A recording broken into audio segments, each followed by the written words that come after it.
Why did you hack Silent Clubstep? Oh man, it's actually kind of just luck that I ended up looking into him in the first place. In hindsight, it's like, okay, wow, we should have noticed this sooner. I got his ass a couple of years ago for cheating VSC. And I think that made him feel a kind of way. I think Doggie should buff Grief. Oh, when do you think Flamewall will be placed? It's gonna place on October. Ooh. But like, it doesn't really matter. Is there any corruption in the demon list? For example, Let me think about that for a sec. The human limit, if I had to put it in terms of levels, is hey, I'm Paqoe. I verified Silent Clubstep. I'm the leader of the demon list, and you might know me for a lot of other stuff, like exposing SpaceUK or beating hard levels. Sweet. And first question we ask everybody, are you mentally healthy? That's something I think I have a long history with in general, but I think I'm at a pretty good spot with that right now, all things considered. I'm liking my job. I'm, not super like I'm a bit less online and stuff now, which is super cool. And generally speaking, I think I'm doing all right. That is fantastic to hear. And obviously, the internet is an archive, so I also did say it's so weird. In our little interview me and Vix did, I said no to being mentally healthy, and then I also got interviewed by someone else, said no, and now I say yes. Yeah, shit can change. Like, it's so crazy how stuff can change. Like, even just that quick as well. But I'm happy for you. Oh, thank you. And let's just get the heavy hitter out of the way. All right. Why did you hack Silent Clubstep? Oh man, I was just insecure and I just wanted validation. But yeah, I didn't hack Silent Clubstep. I actually like no-lifed the shit out of it for a couple of weeks or a couple months actually. Oh, Um, man. Not my proudest moment, but the reason why I beat it was because I spent many hours a day playing it, and I got to the drop like 300 something times. Um, I actually have like a log of all of the attempts where I ever got to the drop, and it is like very long and spans many hours. But yeah, I am legitimate. I have not hacked anything that like is on my channel or anything like that. Um, yeah. Yeah, that was a lot. Probably about 700 questions in all in Yeah. one. Just get half them out of the way. Yeah. And I actually added this onto it because obviously you didn't hack it. So the actual question is like, what actually got you to like decide that you want to go for Silent Clubstep? Um, so this was like August of 2021, so like over 4 years ago at this point. And I was just like sitting in class and I was like, you know what? I should like get home and see how fast I can make progress on Silent Clubstep. So like within like 2 sessions for some reason, I was able to get to like 12% or something like that. And I was like, okay, I'm abnormally good at this pre-drop. So I kept playing it, and after like 3 or 4 days, I got to the drop.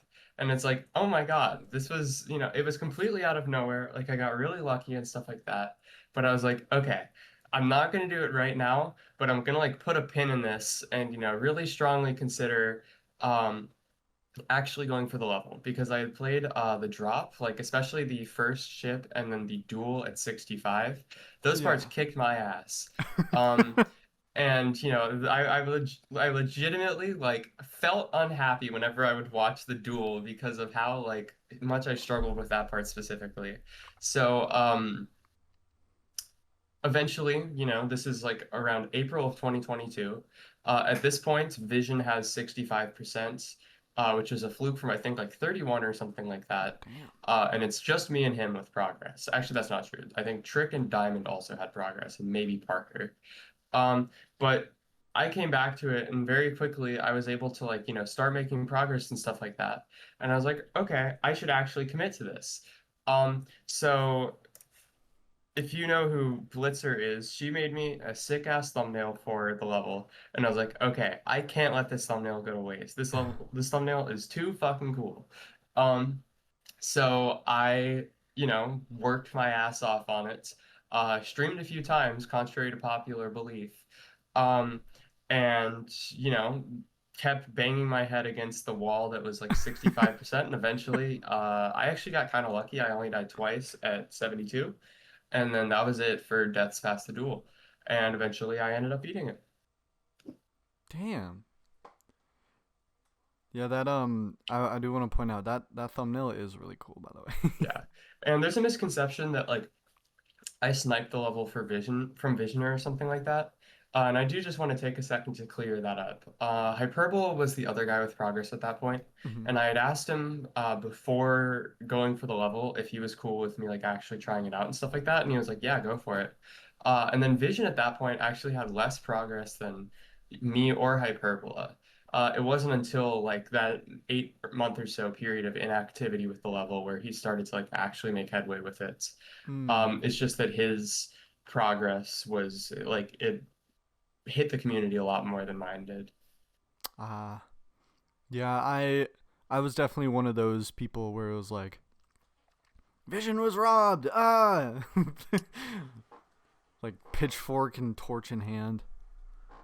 Yeah, I mean, like, and I understand that. I think that there's definitely something to be said for wanting the person who's like spent more time and, appears to have more passion about the level. Yeah. Them being able to verify it is definitely good. But, I really cared about that level. And I, worked my ass off to try and be the one to beat it, and I had progress for like a year before I ended up beating it. And another Hmm. reason why I picked Silent Clubstep specifically is because it's not really in the community perception anymore, but there was a difficult challenge on the challenge list called Final Destination. Yeah. Um, which I verified in 2020, about 2 years before I beat Silent Clubstep, so a year before I started making progress. So I felt like it was kind of fitting in a way if I actually, started to play the level and followed through with it. Hmm. Yeah, isn't if I'm not wrong, Final Destination is an iced cape challenge? Yeah, it is the unnerved 8 jumps of hell, like copy pasted twice in a row. Yeah. And like I think I raced that with somebody else as well. And I ended up beating it because I got like a little bit lucky with it. And yeah, that was actually like the first completion I had that really became like that really like put me on the map in any capacity. Hmm. Okay. And I actually talked about this, I think, to Enswish and Vortrox, Mhm. and I want to get your opinion on it. But do you think we should have actually let the unnerfed version get verified? Um, See, I didn't really have any say in that version being made, the nerfed version. It came Mm-hmm. to be about a year before I picked up the level originally, and I had no like involvement in that. So I guess I'm kind of unbiased with it. I think it probably would have been a good thing overall if the nerfed version never existed, just because now it kind of puts the unnerfed version in this weird spot where like it might. I don't know if the community is going to see it as like the real version of Silent Clubstep or like something kind of more like unnerfed Sakupin, where there's the Sakupin circles on the demon list, and then there's like this other version that people can play. Um, and I don't know which version, if the unnerfed or whenever the unnerfed ends up getting verified, I'm not sure which one the community is going to respect more, as like the titular version of Silent Clubstep. But I think it would have been better if that was never really a debate that had to be had in the first place. Um, but also, I think there's something to be said for especially over the past few years as 2.2 has become like the thing that everybody uses because like nobody really uses 2.1 anymore. Yeah. I think there's something to be said for the way that it kind of fucks up the difficulty of one of the parts, that being 8 jumps of hell. Mm-hmm. There's really no good way to fix that part right now, unfortunately. And I think that it kind of puts anybody who's interested in verifying the unnerfed version in a really weird spot where they kind of have to pick between like a couple different weird ways that you can nerf it, or you can switch to 2.1 and use that instead. Um, but I think that kind of feels like applying reasoning that did not exist at the time. So I'm just going to say yes. I think it probably should have just been the unnerfed version and nothing else. Hmm. Yeah. Yo, I would love to see someone go back and like, when was it created? Like 1.6? I think it's like I think it was made in 1.8 and released in 1.9, which would have made Oh. it like I think near the end of 2014. Okay. Oh, that's because yeah, Silent Club was the one that was made in April. Mhm. So Clubstep, yeah, Clubstep was made a lot later. Yeah, I would love someone should go like back in the old physics where it was made and try to beat it on that. I see the thing is that it's like really hard. Yeah. And I don't know that people would be willing to like do that kind of, you know? There's definitely at least one person. I've seen some people invest time into a lot of stuff. Yeah, and I do want to give a counter argument that I think applies a bit more to Soucoup and Circles than Silent Clubstep, but it's something that I kind of thought about the last when Under Soucoup and Circles got verified, which is that I think there's like something to be said for adapting the experience of the level um, in such a way that more people give it a try than they otherwise would.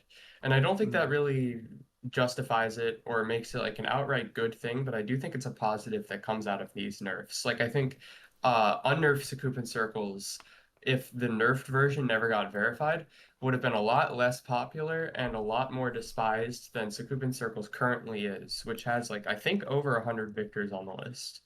Damn. So in terms of actually getting people to like spend time with the level and like, you know, make that part of their career, I think there's something to be said for sort of smoothing out edges like that. Um, but as I said, I don't think that actually justifies it. I more just think it's an interesting uh, angle which people don't really talk about very much. Hmm. Yeah, usually I see people only kind of ever bring up like it getting robbed on the demon list and stuff. Like that's like the only argument I ever see for stuff like this. For Sakupin or Silent Clubstep? Both. Cause and that's why I like the unrated demon list as well. Like, that's Yeah. really nice. I mean, I think Do you have a question about Silent Clubstep getting robbed? Yep. Okay. Do you want to segue into that? No, we can. All right. Uh, Um, sorry. yeah, What go are you ahead doing? and Oh, okay. I want to hear your wording for it. Okay.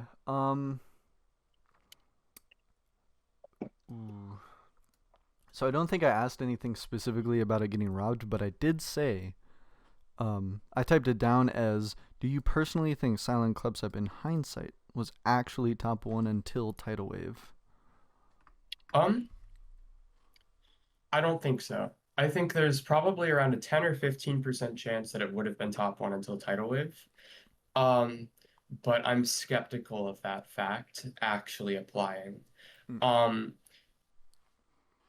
I think based off of how people talked about the two levels, I think there's a chance that if Acheron didn't have like a specific experience that certain people who played the level were like set up with, I think that it probably would have not been seen so infamously when it comes to like actually finishing off the level and stuff like that. Um, which I think is sort of like an under-discussed point in a lot of levels and their stigma. Mm-hmm. Um, and I think that if that had been a little bit different, it's very possible that Silent Clubstep could have uh, beaten out Acheron a tiny bit in the long run, just if things had gone a little bit differently. But I think that the majority of the time, if we, went back in time and we saw where the levels ended up placing, I think that Acheron would have ended up above Silent Clubstep the majority of the time. And I think the fact that 2.2 makes Acheron easier doesn't really say anything about how hard the levels were originally. And personally, I think the whole thing about 2.2 making Silent Clubstep harder is not super true. It makes a lot of the mirror portal transitions easier. It obviously makes the ship a lot easier. Yeah. And from my experience, I didn't think that the 8 jumps, because I've tried it a little bit, I didn't think that they were that much harder than they were originally. Um, so yeah, I do think that it was definitely top one before Acheron, so it had about a month where I think it was the hardest level in the game. But when Acheron came out, I think that time got cut pr short pretty quickly. Mm. Okay. And this somehow already. I guess I'll ask the final Silent Clubstep oriented question. Because there weren't really that many that people were asking about either, other than obviously, did you hack it? Mhm. um. So, one of my buddies, you might know him, Skittle Catastrophe. I'm not familiar. Um, he is going for Silent Clubstep 2, and he actually has good progress on it. Have you ever thought about trying it? Um, I haven't. Um, if I were to verify something harder or like as difficult as Silent Club Step, I think I'd pick something that feels a bit more like it has its own identity. And don't get me wrong, I think Silent Club Step 2 is really cool. I think the whole Matrix thing with like the red and the blue pill at the end is like super interesting. Yeah, And like it's the exact type of shit that makes Silent Club stuff appealing. It's just the fact that it sort of exists in the shadow of the main level, that makes me not really super interested in uh going for it like that. Um, I think, I verified Element 111 RG about a year and a half ago. And I think that was a good choice because that's not something that's, really related to Silent Club stuff. But also, it kind of cemented me as like somebody who verifies these old impossible levels, yeah, which isn't really something I wanted to like pigeonhole myself with, um, when I was a bit more like aspirational with the game. So I don't think I ever really would have ended up going for Silent Club Step 2. It's just like in general, it just doesn't really appeal a ton to me. But, you know, best of luck to him because that level looks really fucking hard and I'd like to see it verified. yeah. It's in a really weird place with like the ILL and stuff. Like, I will say, I did a practice run of it, and I only about 1,000 attempts. But like I tried Tidal Wave, I tried Flamewall. I'm reaching like 5,000 attempt practice runs, and then there's people like there's a lot of people claiming it's like harder than Tidal Wave for some reason, and I don't think so. Only because we are such a wave carried, like the game mode we are carried by is wave in this community as a whole. Yeah, totally. So, but and you brought up Element 111 RG. I'm glad you did, Mhm. so I can pan to a question I actually was. I've been very curious about this even Yeah. before starting Seeker Way. Um, like, are you going to still try and verify it without CBF? Man, if I was gonna do that, I would have done it already. Uh, if I really sat down and I was like, okay, I'm gonna get this level out without CBF, it'd probably take me about a week. Um, I'm more than good enough to actually commit myself to it. Yeah. But the way that I saw it shortly after verifying CBF is that I was sort of hedging by including a disclaimer about it in the first place. Um, Mostly just because I didn't want people to immediately like get really mad because CBF was 3 or 4 days old at that point. Um, but there was a big part of me that was like, okay, if I re-verify it without CBF, I think that sort of validates the notion that it's cheating, which I don't necessarily want to feed into. Also, level fucking sucks. It's really bad. There's a click at like 1% that's a 240 frame perfect that is, really horrible. There are some really bad jumps sort of scattered throughout the first 30 whatever percent. The ship at 38, I think, is really, really hard. And then there's like some bullshit after that as well. And I just didn't want to deal with that. I realized, you know what? This is like, at this point, I'm just, if I go back and I beat it without CBF, I'm just doing it to like appease people. I don't really give that much of a shit about beating it with or without CBF personally, and I don't want to just throw a week away like that, you know? Yeah, it's understandable. I figured the the kind of unanswered answer was just all the drama. Yeah, And I kind of, if CBF had been around for like half a year at that point, you know, when the community was starting to get more used to it, I would not have put the disclaimer. Um, but yeah, I'm just very not interested in going back and doing that, I'll be honest. yeah, I wouldn't either. And it's funny cuz like Element 101 energy is not going to be the only level experiencing that drama. Oh my god.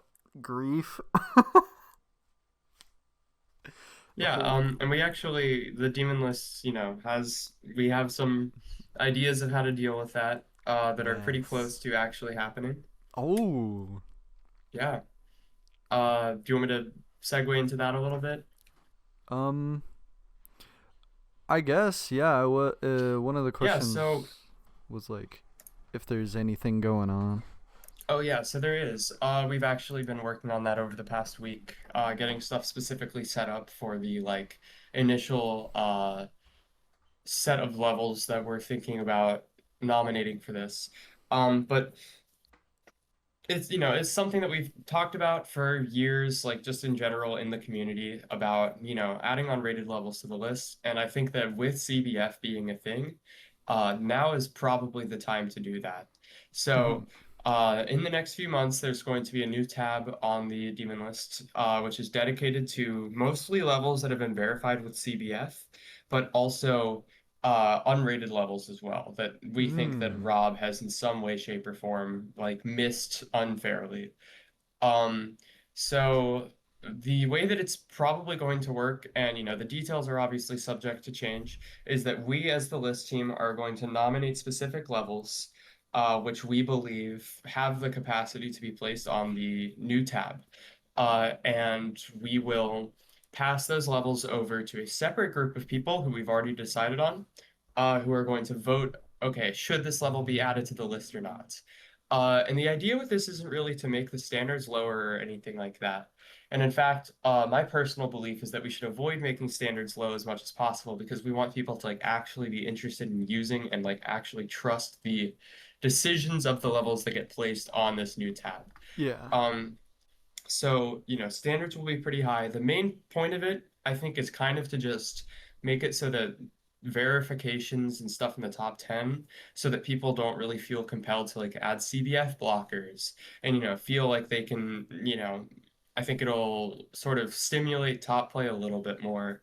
Um, you know, I think it'll have some good effects overall and sort of take the balance off of how things work right now.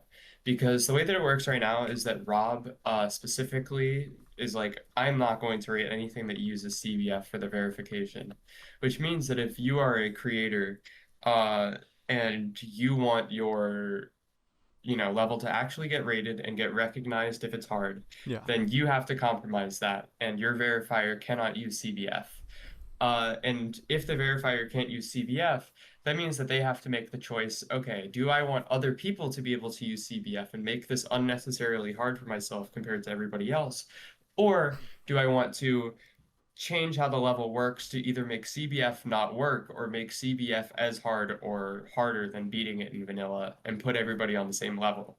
And the thing is that the first one sucks, and the second one nobody else wants to deal with because nobody likes playing levels with CBF blockers. Oh yeah. So we will have a system out in the next few months, depending on, you know, how the community receives it and how it's used within the first couple months of its release, which, you know, aims to sort of include everything that the demon list currently has, plus the capacity for us to do stuff outside of Rob's control, and which I think will overall be healthy for the game and its um, you know, the state of top play.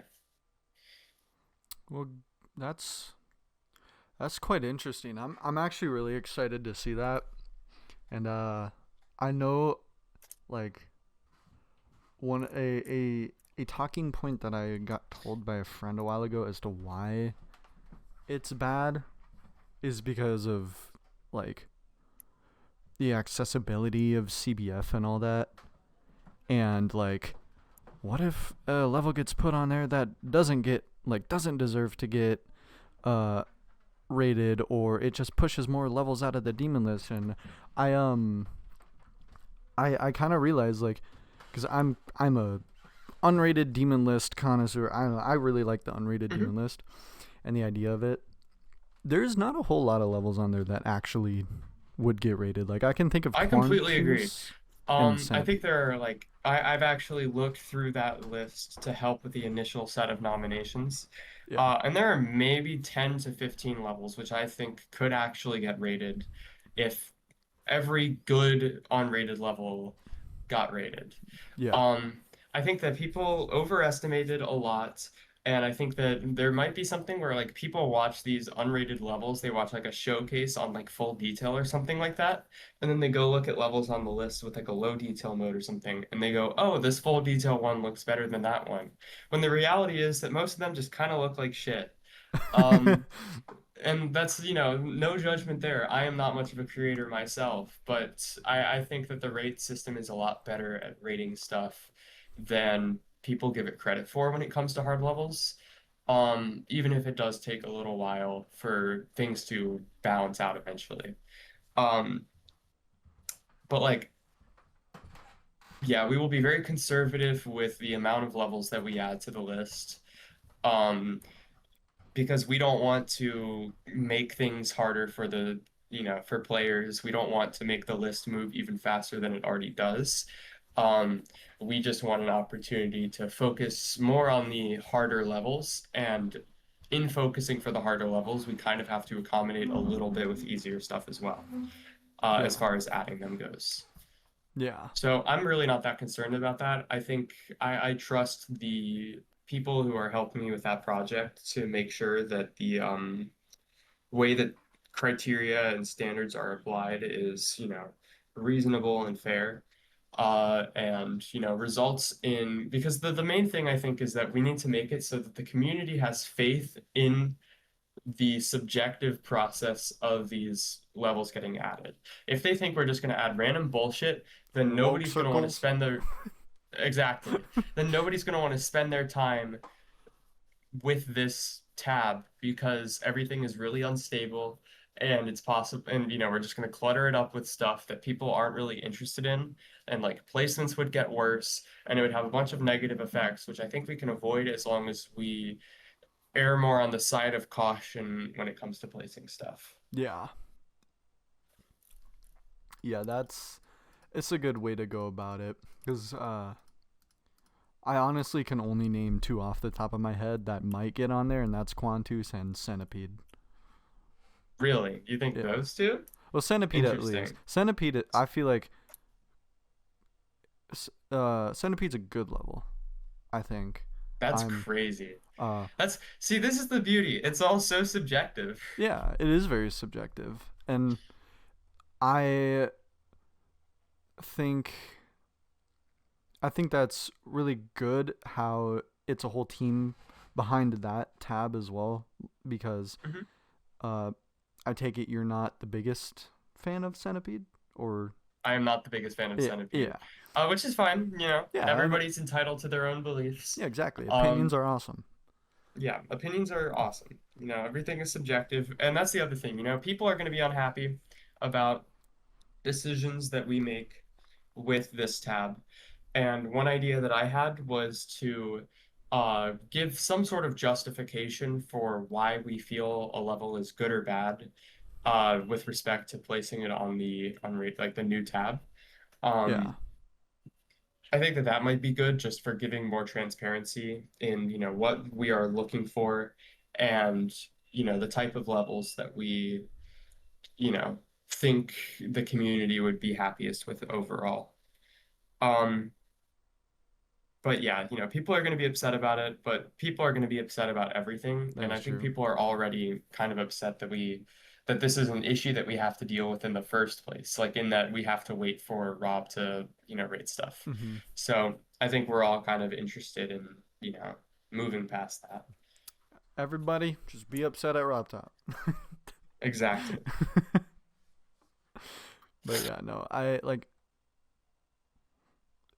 it. It's really ridiculous how there's gonna be like it's gonna create like a wave of people like put this level on. Like I know people are gonna be like unnerved Sockman circles. I'm gonna be one of the people. Map of problematic. Yeah. I mean, I could give you a list of levels which I think would probably um, which I would personally want to see, but this doesn't mean that Mm, it's actually going to go that way. yeah. I think Catacombs, like the Oh. level that Slithia verified with Yeah. CBF, it's verified with CBF. I think it's kind of like the titular thing to, first add. Yeah. Infinite Chaos. I'm kind of just surprised that level isn't like featured already. Hmm. I think Silent Locked would be good.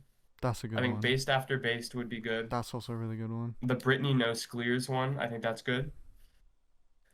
Um, and a couple others as well. But those are Gale Force, I think, is good. Uh, Stellar Knight, I think that all of Mm. these levels, those are ones that I could see getting added on pretty quickly personally. But, I'm one person and I'm not, my opinion is not representative of what other people think. And that's good. But yeah. It's good that um from an outsider it seems like you have more power than most, but you're like that it's all a team effort. Yeah. I think as for people who are like on the list team, I've been a bit less active recently, but historically I'm definitely the most influential, I think. Oh yeah. Um, but I'm also I think I think I'm very picky on the list team with what I specifically support and don't support, which means that, the majority of the things that I say we should do are things that I think are like safe for us to do and like generally speaking aren't really super controversial once you hear the reasoning for them. So I think that that kind of gives me a bit more inflated, like I guess, influence than I otherwise would have. I don't really push for anything super crazy. I don't really, I try my best to not really misuse the fact that like I'm good at swaying people like that. Yeah. I just, try my best to do the things that I think the community overall would want the most in the long run. Well, that's good. And it's actually pretty good pan to this question. Is there a rule you wish you could add to the demon list?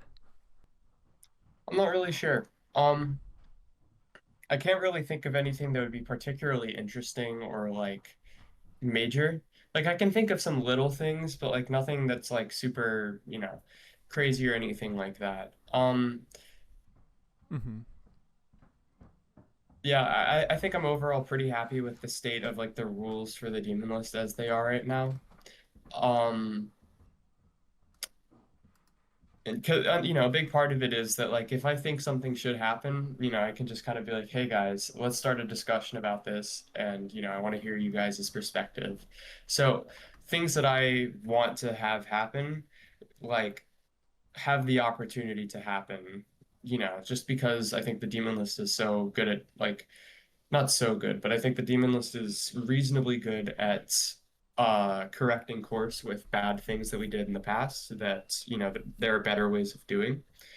And I think in the past, there have been some pretty major rule changes that I specifically have pushed for that I think would have been a much better response. But right now, I'm pretty happy with the state of things, other than like I guess, I want the new tab to happen and I want people to actually want to use it. Yeah. Um, but yeah, other than that, there's really not that much. Okay. And Okay, so usually with this next question, I kind of ask it early on, but I kind of wanted to ask you a few other questions first. But this is also a tradition. What is your brutally honest opinion on Secret Way? And you can break my heart. Um, okay, so I'm not like, I've skimmed a couple of the interviews before.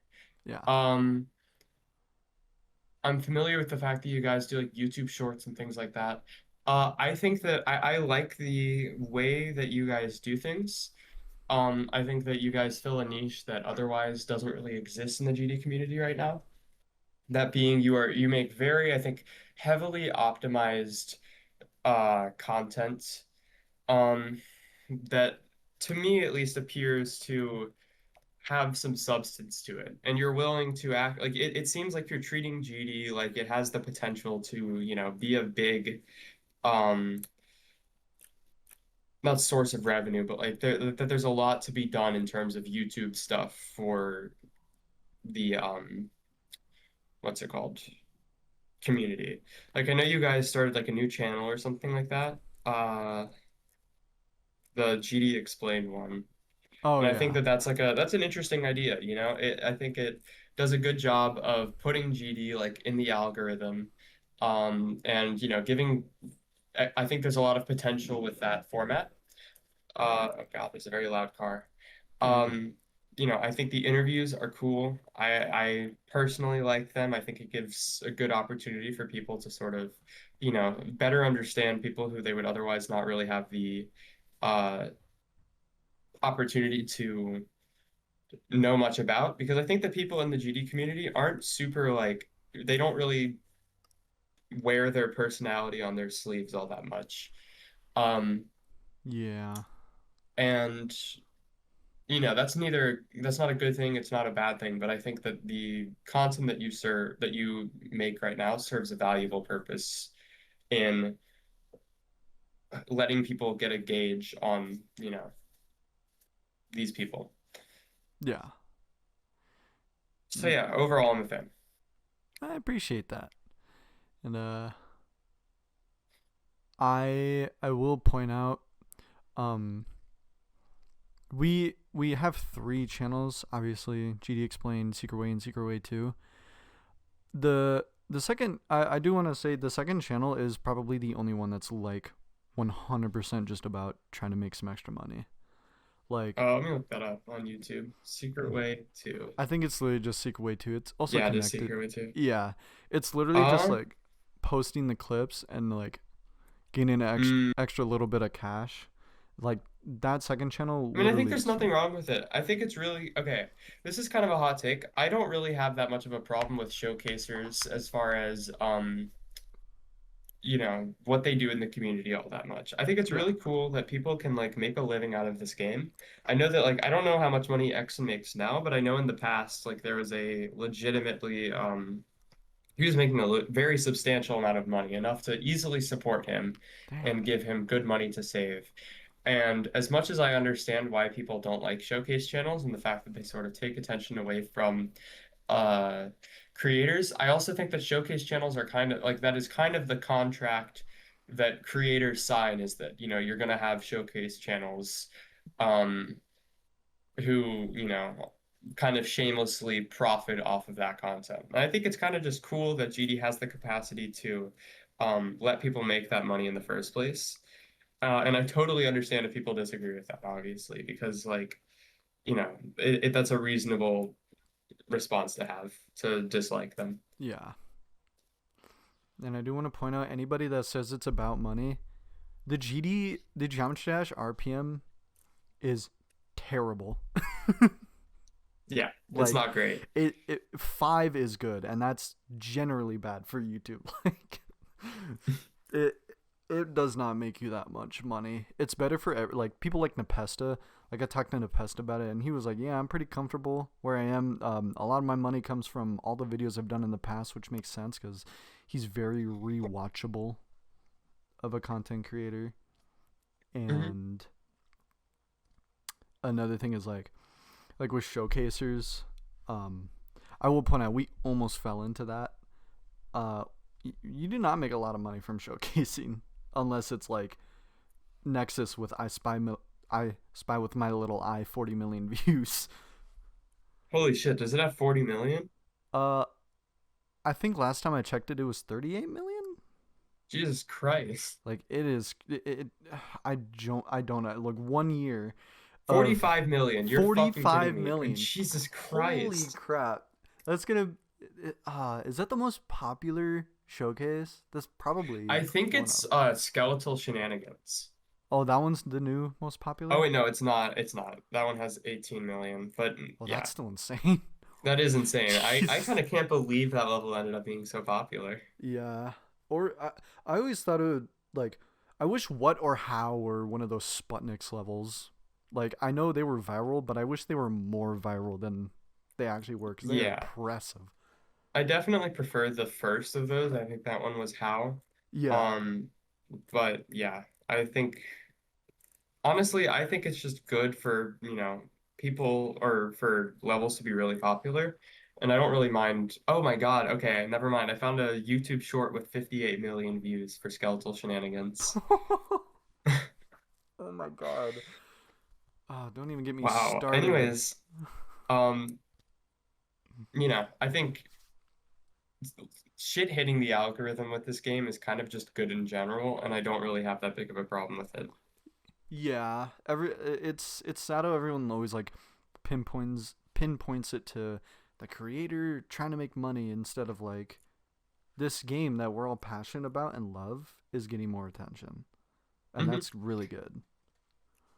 Yeah, and like, obviously there's a level of like greed, I think, if you're just pumping out like only shorts over and Oh, over and over and oh over. my god. But I don't think it matters that much, you know? It just doesn't matter.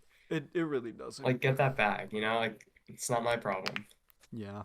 I will say though, those GD Shorts creators, oh, like There's something else. they are something else. Like I'm the one thing I'm really hoping with Secret Way. There's two goals now. Interview Rob Top and actually possibly get a best GD Shorts channel on the GD Awards each year. Very impossible. I don't know which one's harder because they're both really hard tasks, but they are possible. Yeah, I mean, best of luck with those. I appreciate that. But yeah, Secret Way would be number one for GD Shorts channel, at least for 1 year, 100%, because the bar is low. Like, Yeah, Secret the Way, bar is not, like Secret Way isn't even like in a generational channel. It's just doing this format in the GD community is different. Like I would give the best GD Shorts channel to, I don't know if you know who Nimpop is. I do not.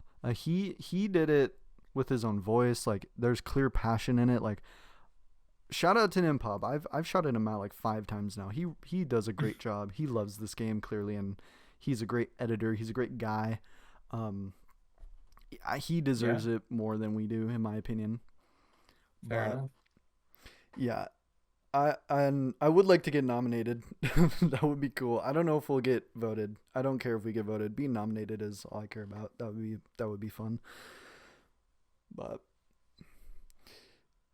um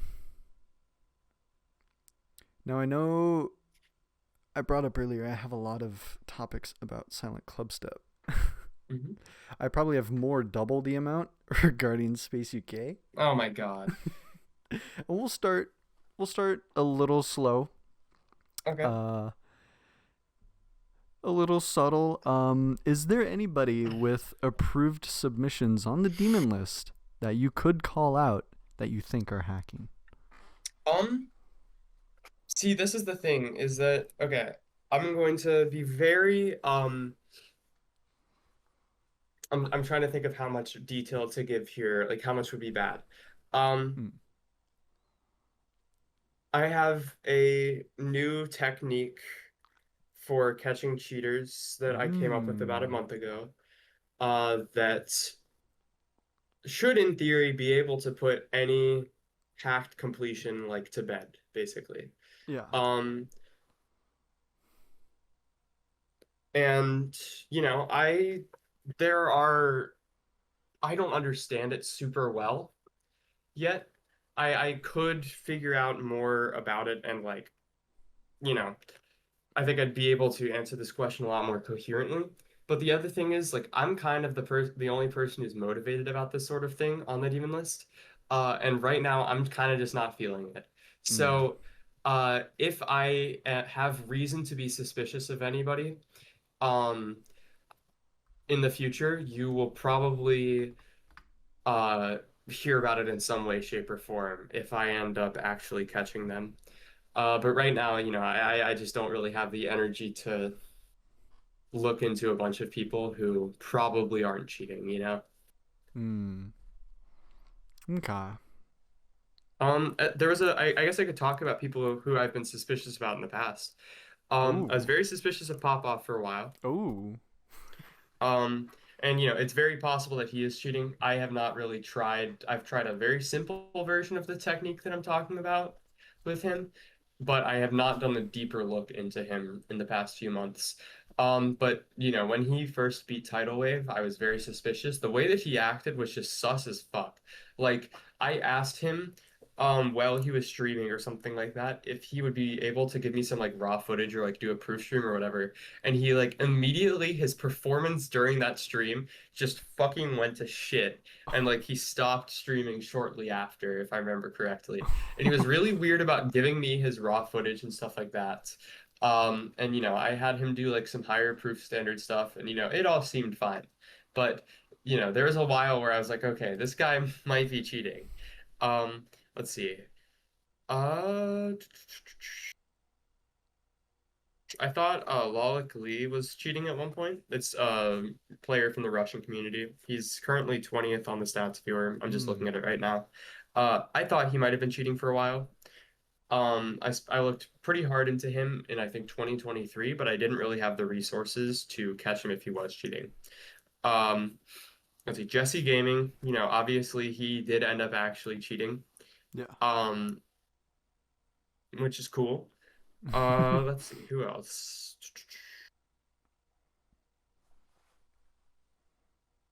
I had my eye on Hippo for a while. I don't know if you know who that is. He's a player from Argentina. He's 71st on the stats viewer right now, but he used to be like quite a bit higher up. Um, you know, he's one of my friends, but I, you know, felt like I had a justified reason to think that he was suspicious. And there were some very slightly suspicious things about some of his videos that I don't think really pan out to anything in particular. Mm. Um, let's see if I keep scrolling, will I see anybody else? I think those are the main ones. Okay.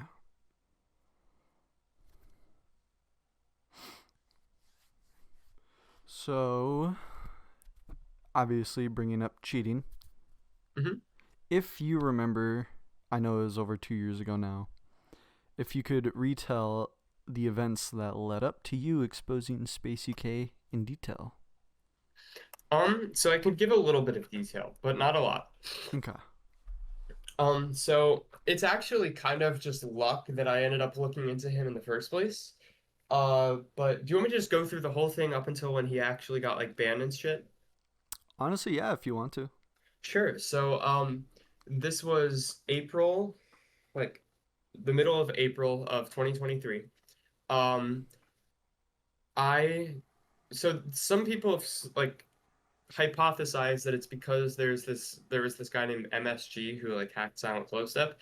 People have hypothesized that that's related. It's not.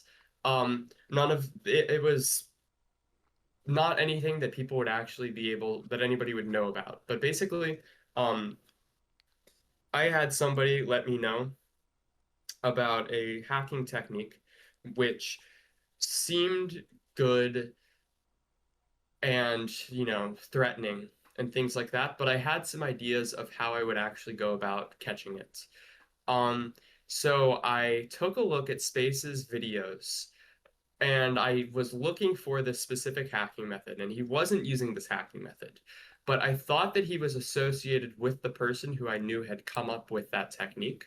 So I did a really deep check into him specifically because I thought that there was this connection that didn't actually exist. And in doing so, I noticed, oh my God, his click delay is really off.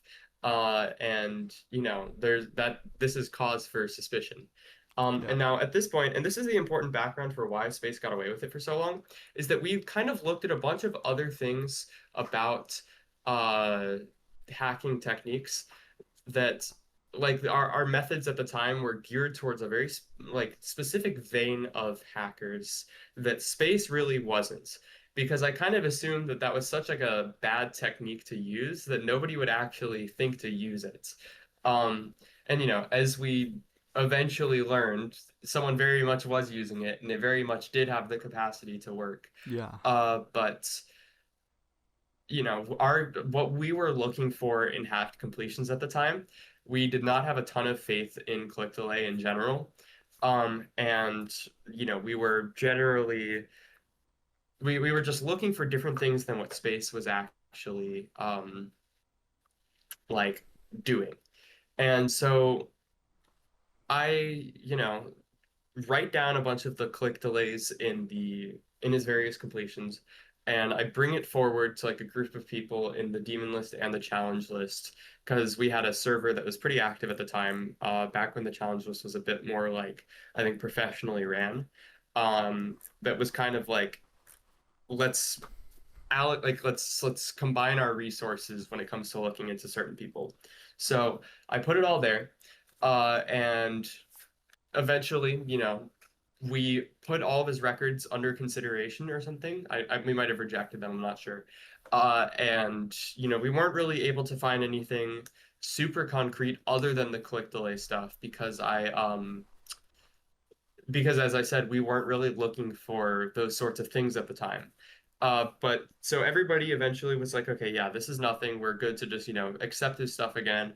But I specifically was like, no, I'm going to keep looking into this. So I found the him pressing a button and then he would like start Oh. beating the level or whatever. And I was like, okay, this guy's definitely cheating now. So I presented that again to all of the people in this server, and we were like, okay, we've got to do something about this guy now. So I made my exposal video, because I only had raw footage for some of his harder stuff. And I didn't have a ton of faith in click delay related things. I thought that like if we had used like YouTube videos or something like that, that the way that encoding works would make it unreliable, for checking click delay, which isn't really true. Mm. So I uh, basically made my video, hedged very hard and said, okay, don't go after him for like slaughterhouse or anything like that. Those are probably legit. But I never actually looked at the slaughterhouse once. I just kind of, because I assumed that I wouldn't have gotten anything out of it, which as we learned, was very much not true. Yeah. So a couple of hours after I post that initial exposal, someone in that challenge list group goes, hey, wait a minute. There's this weird watermark thing that I remember, the developer of Zbot talking about. And so we take a look, and all of his fucking records show up for this. So we get the developer of Zbot involved, and he's like, yep, this means that he is using Zbot for these completions. So yeah, that's kind of how that all went down.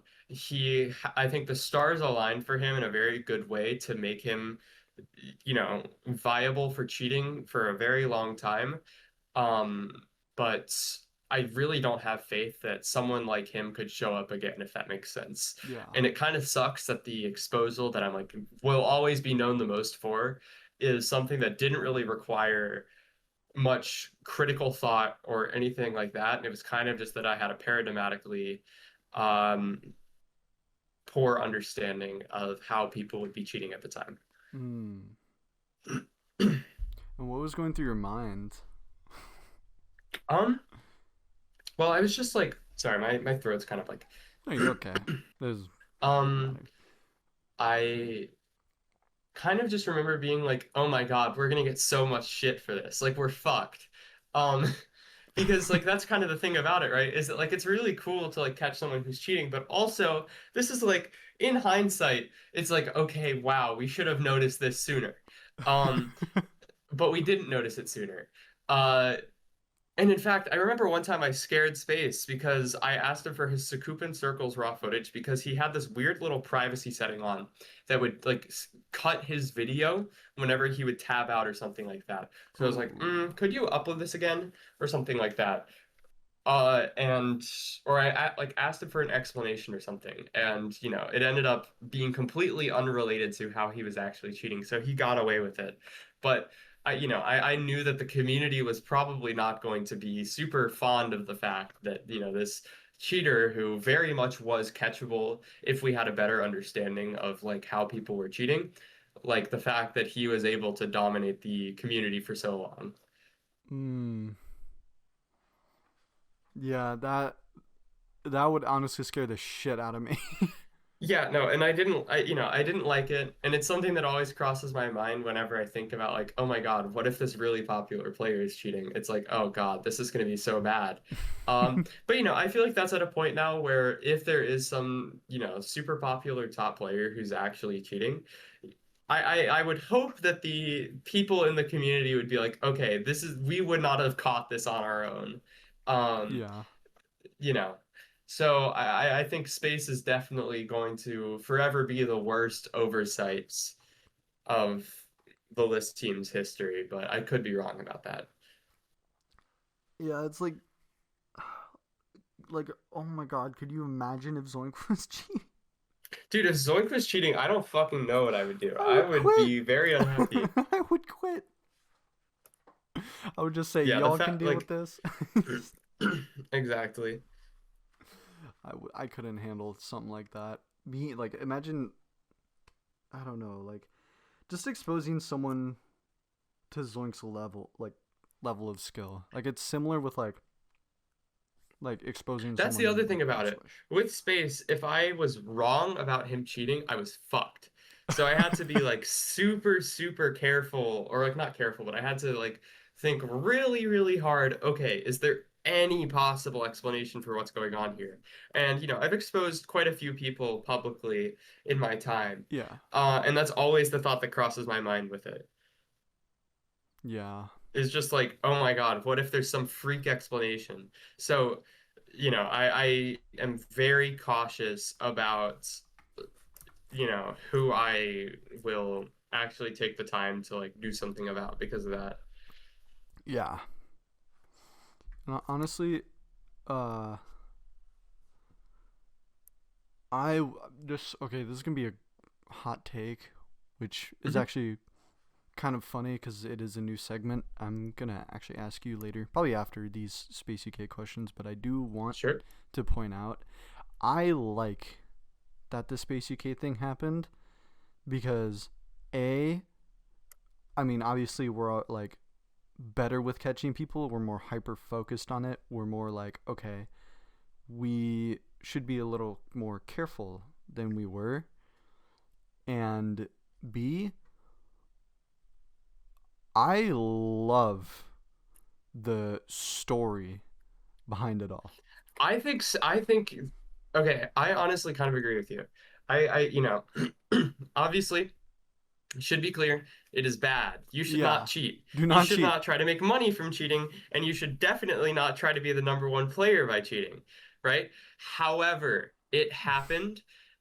Let's find the silver lining in it, which is that I think it's very interesting.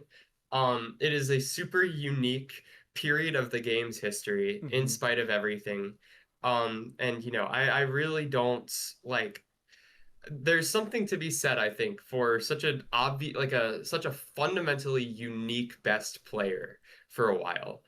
And I think that he also just like pushed the game forward quite a bit. He, compelled Zoink to try to like actually compete with him A hundred because he percent. was so much better than everybody else at the time.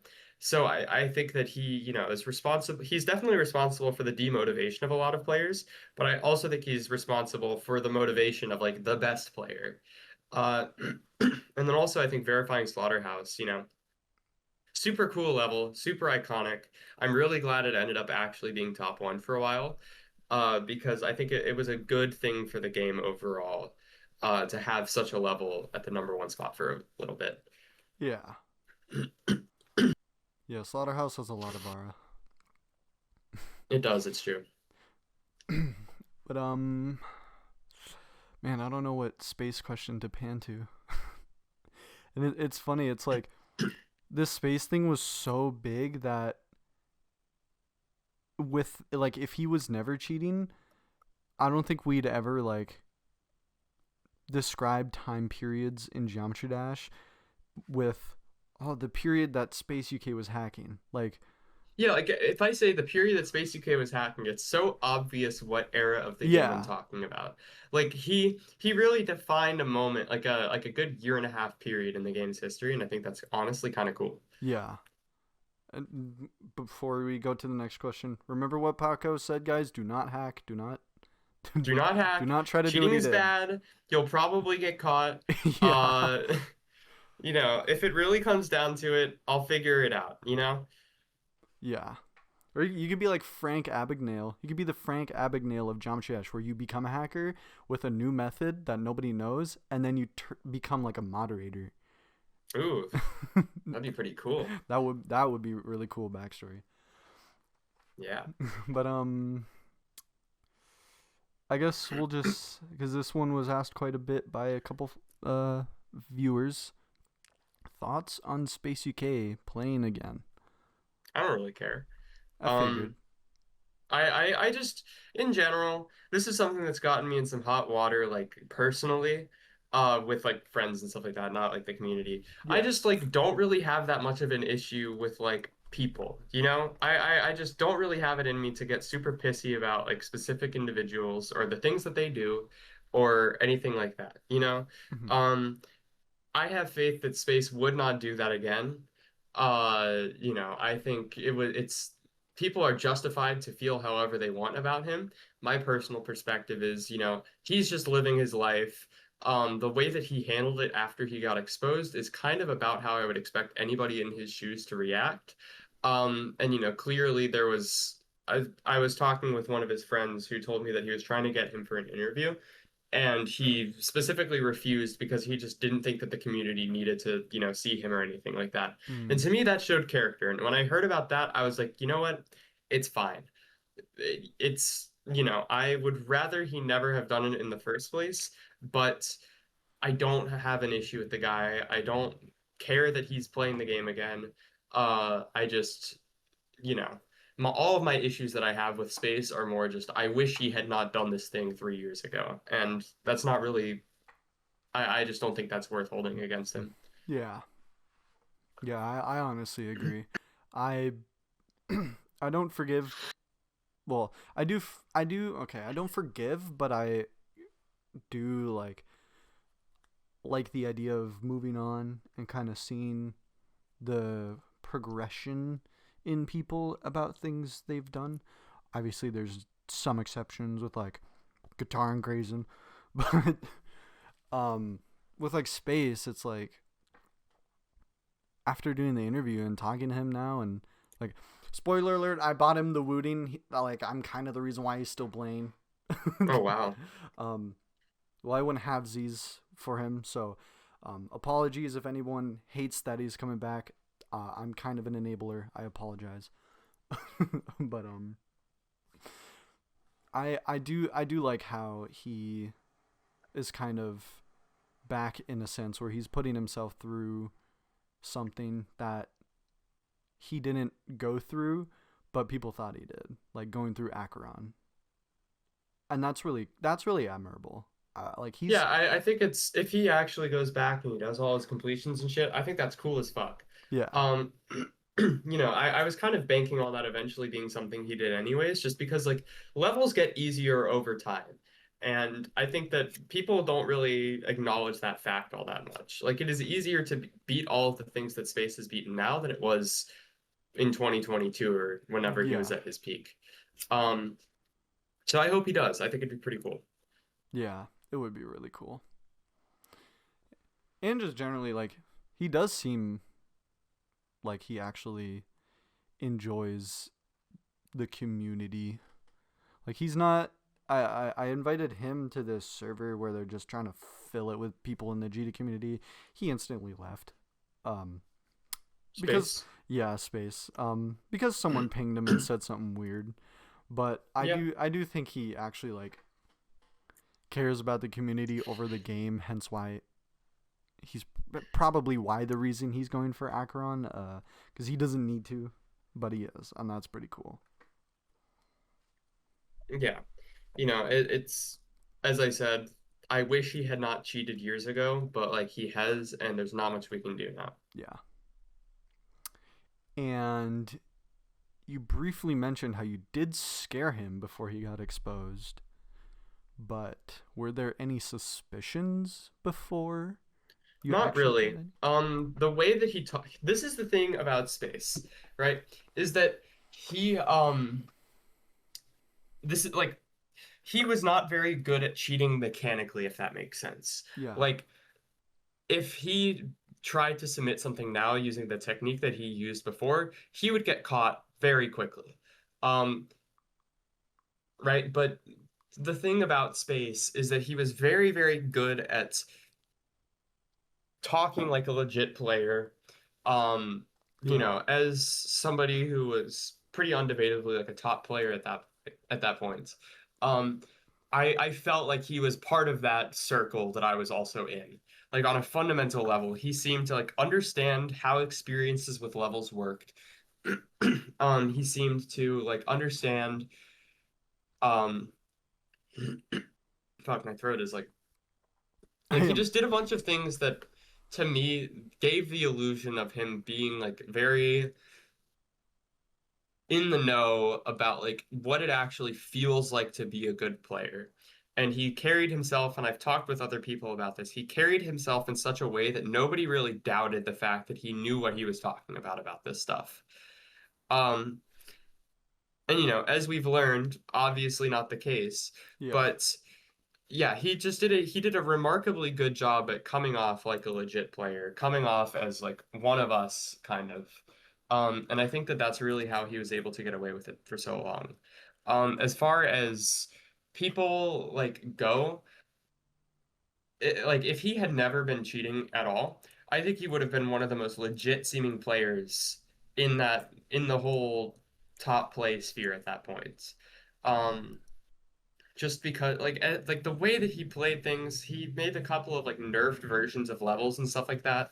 He had like good insights on like how to actually like get good at levels, all of that sort of thing. And I was like, okay, this guy seems like he knows what he's talking about, and I think everybody else kind of implicitly did as well. Which kind of made I don't think people really felt compelled to look at his records with a critical eye or anything like that ever. Mm. Yeah. Uh, One thing I kind of heard a lot about how he was able to blend in as well was like apparently he was actually good at the game. He was good at the game, but I don't think that really mattered that much for this. True. Um, just because like the gap between how good he was and how good he was claiming to be was so big that I just don't think it realistically like I don't think it carried over. I think he just he knew how to talk. Yeah. I don't know. I think uh as far as I have been aware and talking to him, he was basically able to do the golden and was the only thing he wanted to really do. Yeah. Yeah. So, yeah, apparently he did Kinos. I genuinely have no idea if that. I didn't even ask him about that, if I'm going to be honest. I think he did do keynotes. Or maybe it was Arctic Lights. It was one of those two, I think. I don't remember. I just know the golden was a whole thing. Um, and it became an accident that he cheated. Like, it is just a mess. Yeah, it was. But, I did mention earlier about a hot take of mine and how we are kind of going to add a little bit of a new tradition with these interviews. Hmm. Um, this question will be asked every time, and we'll start with you. What is your hottest take in Geometry Dash? In Geometry Dash. Yes. Oh man, I feel like I have a bunch of hot takes. Do you want like a specific one, or do you want me to just kind of talk about a few different ones that I have? You can talk about every single one of Yeah, them if you want. sure. Yeah, I'll just talk, and as I come up with other ones, I'll just sort of bring them up, and we can do that for a second. Alrighty. Um, I think I don't care how well a level plays if the um if it feels like it is intentional and thoughtful. Like, let me give a good example. Let me go to Pointer Pit really quickly. Thinking Space, I think, is a great example. I think Thinking Space would be a substantially worse level if it was not balanced to be super end heavy, even if that goes against conventional wisdom of how levels should be balanced. Memorability matters so much for levels, and having infamous parts in levels is like the way that you make people passionate about your level, and it's the way that levels stick out in people's minds. Um, like if Tartarus didn't have those like iconic choke points like at 31 and 45, I think that people would think about it a lot less and it would be a lot less intimidating Yeah. because like that is part of the Tartarus experience is you're going to get your ass kicked by these specific parts that have been designed with fixed hitboxes to be as hard as they possibly can. Um, like I think that there's really something to be said for levels intentionally balancing themselves such that you go into the experience with the expectation that you're going to get your ass kicked by a specific part. Acheron as well. The ending is the hardest part of Acheron, or at least that was the case in 2.1. It's debatable now, but the ending is brutal. Everybody gets their ass kicked there. It contributes so much to the difficulty and the memorability of the level. When I think of Acheron, I think of the ending of Acheron. Um, and it's worth noting that there are bad ways to do this as well. Amethyst, for instance, has a bunch of, or maybe Thinking Space 2 is a better example, has a bunch of really shitty choices with how spikes are designed and stuff like that. Yeah. Hitboxes just, there's really no respect with like where hitboxes actually should be. And I think that that's bad because it feels like it's forcing it to just kind of be indiscriminately hard rather than there actually being any intention behind that. Tidal Wave's another good one where I think it's a good example. You have an easy pre-drop and a really hard second half of that first wave that sort of defines like, okay, if you get past this point, shit is real with the experience now. Um, I just think that it's a good way to make your level stick out. And I think that there's a lot to be said for leveraging, balancing, and intentionally obtuse gameplay choices to create a more memorable and intimidating and, um, in a way, more appealing experience. So that's one hot take of mine. Um, I guess downstream from that, I think that people need to think a lot more about like iconic parts in levels. Um, Oh yeah. Levels stick out a lot more if there's like a titular part to them that makes you think of it whenever you interact with it. Like for instance, Slaughterhouse River, River's like the part of Slaughterhouse because it's so fucking hard and iconic. And I think it was designed in a really, really smart way specifically for that to be the case. Um, same with Thinking Space, it is very memorable because of that one part. Um, so that's one of my hot takes. I think people should make unbalanced things more as long as it feels like it is an intentional design choice to do so and it doesn't feel weird and arbitrary. Second, I mentioned this earlier, I think levels legitimately get easier over time. I think Acheron, even well, Acheron's a bad example, but like I think the Golden, for instance, is way easier now than it was in 2021 for reasons that aren't FPS bypass, reasons that aren't CBF, not 2.2, nothing like that. I think it is just legitimately an easier level now than it was before because the way that the community has gotten better makes it so that there are so many more stepping stones. There's so much less stigma about the level now because it's like number 80 on the demon list or number 70 on the demon list when before Yeah. it was number one. Um, I just think it is an easier level now. Like a good example I can use is like if you think of Fortnite, right? And you look at the way that Ninja was building when he was the best player, like half a year after the game came out. If you took that long to get that good at building now, it would be kind of embarrassing. Even though nothing substantial has actually changed, like it is easier to get good at something when there are a ton of people who are way better than that specific skill level. Um, so I guess that would be another hot take that I have. Um, let's see. Those are the hot takes that immediately come to mind for me, but if you want to circle back to this question at a later point, we could do that. I mean, we can at some point. I will say though that third one about levels just getting easier over time, I fully agree. I think another thing is like the more people that beat it, like the more it kind of like I guess this is how I feel about it. Like the more people that beat it, the more I would like look at a level like Bloodbath. When it got Mhm. 100 victors, I like started hyper focusing on. I'm like, oh my god, and then I started playing the level again, like after it got 100 completions, and I was like, wait, I get why this has 100 completions now. And another thing is like the more you digest a level that gets like beaten, the more you're gonna like be more familiar with it as well.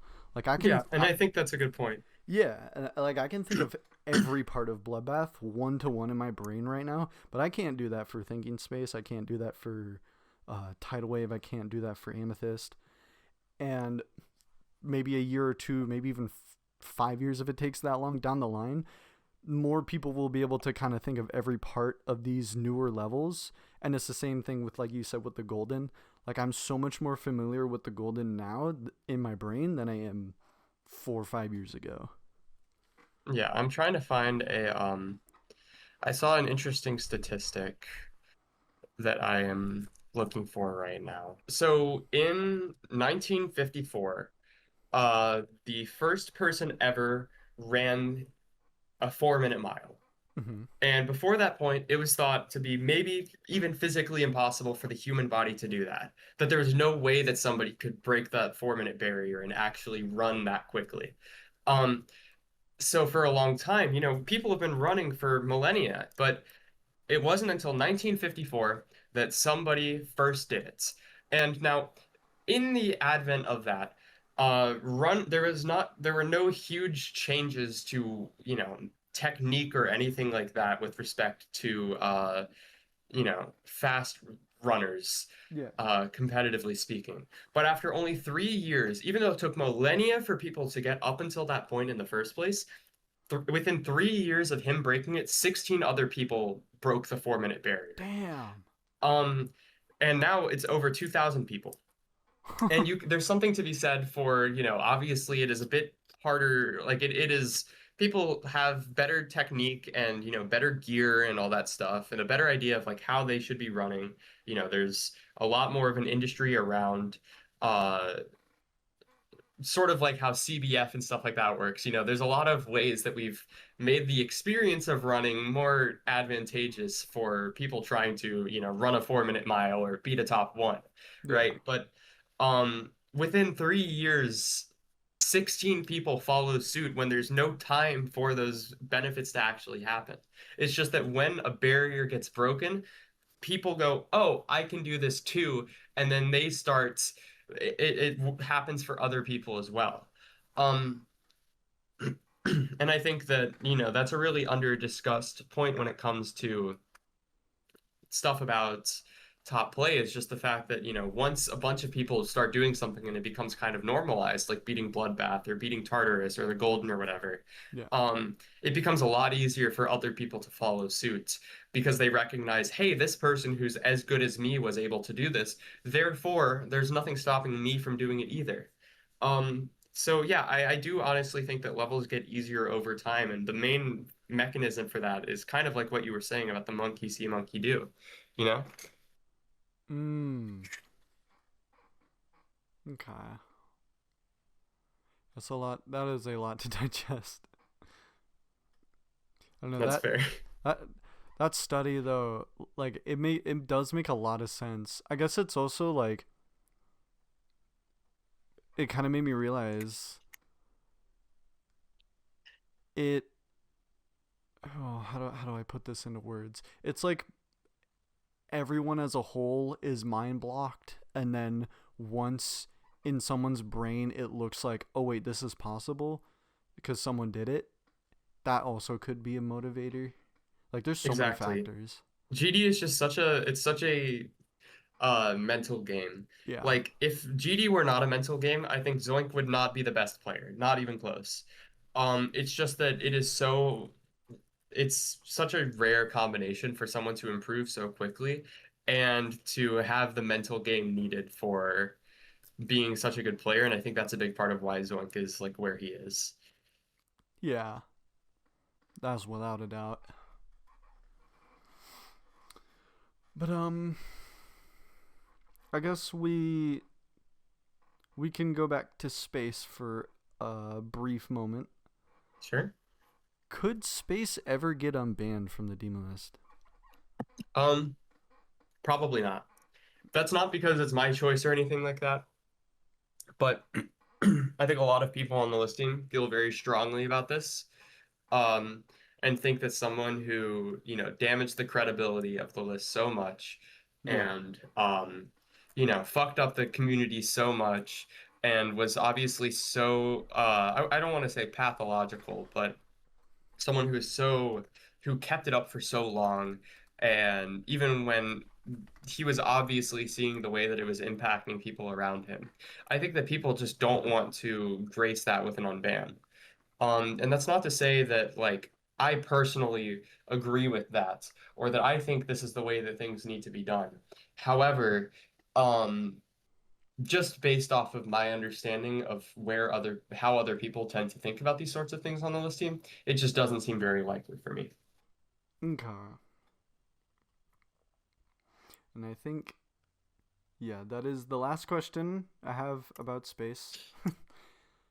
um. Ooh. Okay. So this next one, I probably should have said at the beginning. You can refrain from answering some questions. Yeah, sure. Um. I was very curious about this. Is there any corruption in the demon list or any corrupted acts that have happened that you know of that you would be willing to point out? For Let me example, think about that for a sec. like an example could be lowering a level deliberately to lower certain players' like points on the stats I view. don't think no, not nothing like that. At least not in the past like half a decade. I could see that being the case with the last like because I've been around for a very long time. I could see the people who were leaders when I was on the team first, like in 2020. I could see that being the case with them, Mm-hmm. but the people have a much worse perception of what actually goes on inside the list team than is actually justified. Mm. And what I'll say about that is that if there was really this big corrupt ring happening with the demon list or anything like that, you would have heard about it by now. Um, people come and go all the time. We cannot force people to sign a non-disclosure agreement or some, crazy shit to Yeah. prevent them from sharing things. Um, People really only, people like the environment of the Demon List team. It's just that there are, a lot of aspects of it that I think eventually start to wear people down and make them less interested, or they just start to have other priorities in life.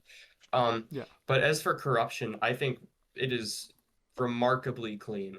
I can't really think of anything that's actually happened where I would say, yeah, this is like actively corrupt, other than like, I think someone who is a friend of someone on the list team is going to have a better time. Like, if there's like a minor thing, like, oh, change the order of where I am on the leaderboard for this specific like level or something like that. Someone who has connections is going to have a better time getting that done. But that's kind of just because there's limited resources and attention for people on the list team, Yeah. and people are more likely to allocate those resources and attention to people who they know personally and are on good terms with. But as far as any meaningful corruption or anything like that goes, I think it is basically completely clean. um I'm trying to think of any good examples where like I would disagree with this, and I just don't really think there are any. um the people who leave the list team and have the opportunity to talk about whatever, they are able to hold us accountable just because we have no way to prevent them from, uh, you know, talking about whatever. And so if that changes and there's some big corrupt thing happening with the Demon List team, then eventually I think it will come out, and there's really not much that we could do about it in that hypothetical. Okay. Yeah, I hope. I was hoping, and I'm glad that the answer you had was a pretty much resounding no. Yeah, I mean, like if I digging a little bit deeper, I think um there are definitely cases where I think we've been a little bit strategic with how we do certain things, but I don't think that's really being corrupt. I think that's kind of just like, Yeah, yeah, I think that's kind of different. it was pretty different. But yeah, no, I because this may or may not be kind of like a directed question that I had because Hmm. one of my friends don't know if you know who Scheller is. I do not Um, know who Scheller is. apparently, if his I don't know if his records are submitted or if they're just not accepted or whatever is going on with him. But apparently, he would be the number 2 player in Oregon right now, and Scheller. How do you spell that name? Scheller, and then there's a 9 at the end. I've Scheller 9. I'm putting him on blast because I think he's joking about it, but I'm gonna put him on He's blast definitely he anyways. has a record for Super Hate Me World submitted. He has one for Limbo submitted, Rust and Shimmer. And that's it. So I don't think that he would be, where is he right now? I don't even He he's he has 150 list points right now. oh, he's on. Uh because I'm still marked as Oregon because I lived there for a while, even though I'm not there anymore, but I just am lazy and I don't really care to change it. Ah, Um he would be the fifth, number 5 in Oregon right now. yeah, I think because what's the hardest completion in Oregon Silent Clubstep. other than you? Um, Tartarus. Hmm. Wait, no, I think it's him. I think it's I Limbo. was gonna say I'm pretty sure it's him because I looked and it was Is he Tartarus. actually in Oregon? I can change that right now.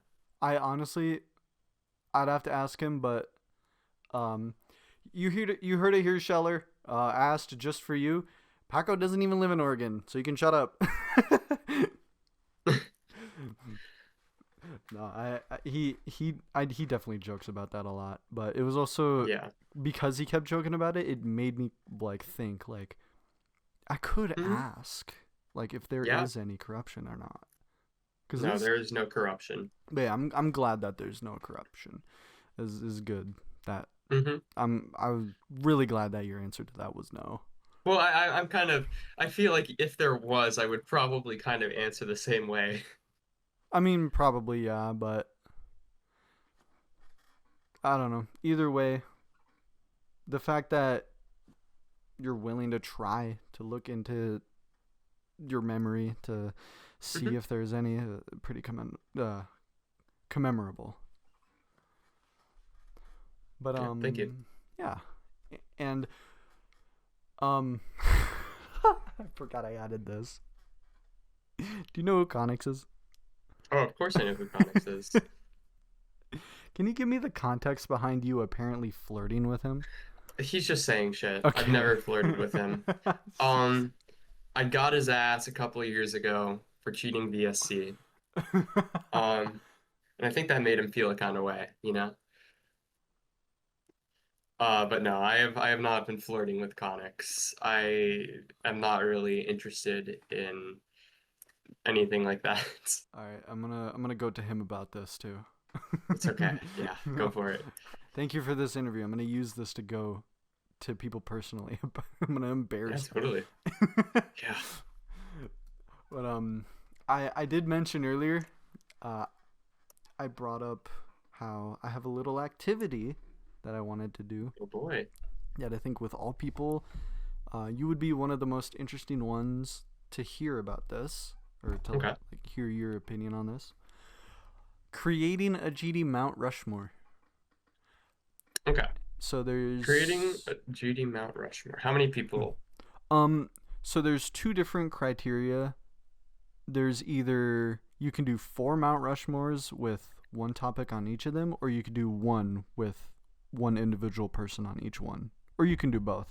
Because with we asked Zoink and he did the one Mount Rushmore with four different people, but then I asked Hmm. Nepesta and he just did four Mount Rushmores, uh, I guess, and then he did all of them at the end together. I mean, I could do the Nepesta one. For playing, I would do Zoink. I would do Space. I would do Sonix. Space. Yeah. Oh, not for hacking. No, I don't think there's that much to be said for hacking, you know? Um, I'll explain how I segment it out. Um, Okay. I don't know if I would put Space, but I would. I don't know if I'd put Riot. I think I could do it with five pretty easily. I don't know if I could do it with four. Sonix, Zoink for sure. Then I'd probably say like Space and Riot, I think, for players. Ooh. And if the spirit of it is more to include legit people, then I would probably do either Tech or End Switch instead of Space. Honestly, you can keep with Space because clearly he is actually good at the game. I mean, he's good at the game, but like that's not why he's part of the playing Mount Oh yeah. Rushmore. He's just, you know. But yeah, that's what I would do for that. Um, Next would be level creator. Level creator, funny game. Mm-hmm. I think that's kind of undebatable. I Yeah. would do Kulik. Ooh, that's a good one. I haven't heard that one I yet. think Kulik is an incredible creator. He just had a lot of knockoffs, which I think made his style less special, but that's not his fault. Um, let's see, what have other people said for creators? Um, Zobros. One second. Sputniks. Oh, okay. Oh, Kermal. The Kermal. I think. Yeah, Kermal. So I would have Kermal, funny game. Um, Let me think. It's interesting. Tech. I think Tech put Samifine, I would not put but Samifine I personally. think that's just Tech being like. I think he just likes Samifine so much. Yeah. Let me think. It's gonna be just a Zobros. sec. I would not put Zobros, I don't think. He's I close though. I would just for nine circles. No, that's fair. Nine Circles is really I don't know if this is quite I put Mindcap. Mmm, that's a good one. And I would put like the main person of Cherry Team if there was somebody, but I don't think that there really is. Um, so I'm kind of just like looking at the list right now and seeing like just like so I can see a bunch of names of levels and see if anything catches my eye. Mm. Um, Honestly, I'm gonna have to say Iced Cave. Ooh. I think, okay, this is something I could talk about. I think that Iced Cave is a brilliant gameplay creator. He is really, really clever with the way that he makes gameplay. He makes things that people, very like concepts that you can build off of. And a lot of people like to build off of his shit. Um, there's so many remakes of Diamond Blade. There's so many like Final Destination inspired levels. There's so many Slaughterhouse inspired Yeah. ones. Everything he does just is like designed to be like reproducible, and it feels like he gives like a blueprint for like cool gimmicks that other people end up trying out. And I think that he is one of the most influential creators in the game with that in mind, so I'd have to give it to Ice Cave for that. Um, so I do Funny Game, Kermal, Iced Cave, and Mindcap, probably. Hmm. And then content creator. Content creating. Um, I could see you being there if you keep at it for longer, but Aw. I have to do Nepesta. Oh, for never mind. For top play, I would switch out Conix with Doggie. So it'd be Space, Ooh. Doggie, Riot, Zoink. But anyways, back to content creating. I'd put and Nepesta. I would put this is gonna be I could see Nexus honestly, but I'd have to think about it a bit more. I think FNM is such a definitive channel in the history of the game. Um, hmm. I'm just trying to like look up Eric Van Wilderman, I think has got to go on there. Yeah. Yeah, And then I'd say like Vortrox probably. yeah, I will say this. I think every person I've asked this so far, we're just like the main three: EVW, colon, Nepesta. Colin is good, but I feel like his videos are I don't know. It feels like he makes videos, but his stuff is not really like it doesn't inspire other people that much. That makes At sense. least that's kind of my impression. Like he's just never really stuck out in my mind. And that's not to say that like he's a bad creator or a bad content creator or anything. He's just like, you know, That's um actually kind of interesting you say that. He never really it just feels like sticks out for me either. I guess I just agreed with it because of cognitive dissonance. I don't think that's necessarily true. I think there's probably some nuance to it, and I think it's legitimate if people want to include it. It's just that he's never left much of an impression on me specifically. I mean, I'm not gonna lie, I don't really want. I don't. I was never really a fan of his content. I mean, I'm a So fan I of would him, do but Eric Van Wilderman, Vortrox, Nepesta, and fuck, there's someone else I said, and I'm trying to remember who it was now. you mentioned FNM, Nexus. Oh yeah. Maybe Nexus. I don't know. And that's not to say that I like his content. I think it's bad, but I think that he's like part of Mount Rushmore. Mm. I will say, if you were to toss a showcaser on there, I would go with Narrow over Nexus.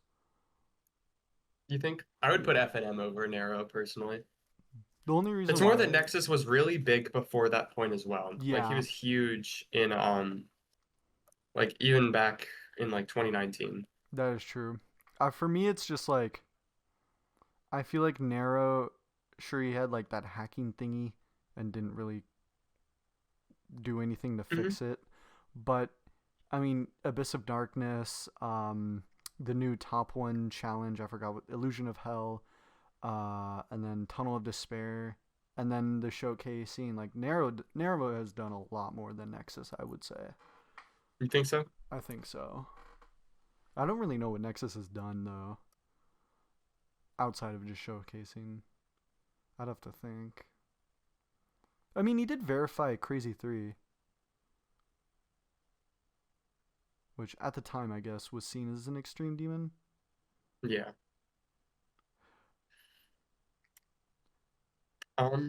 Yeah. And then was there another Oh yeah, I there was a fourth one, hacker slash modder or any or like programmer, anything like mm, that.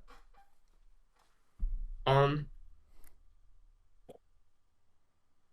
I mean I feel like for that I kind and this is gonna be bad or sound ego. I think I have to be on a hacker sort of thing. Um I'd obviously put space. Um Wait, you're a hacker? yep. I put absolute. Uh Yeah, absolute's a good one. and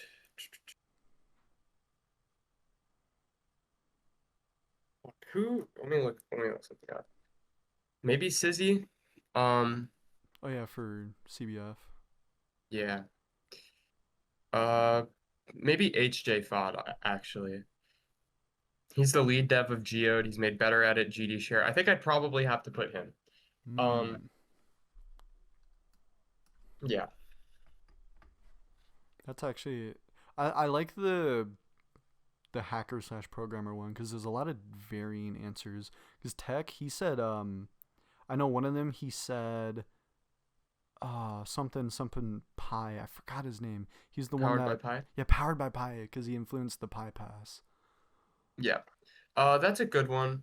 I feel like it can't just be like super specific things. It kind of has to be like big Yeah, influence, you know? Um, but yeah. and then all one the number one in each one of them onto one Mount Rushmore.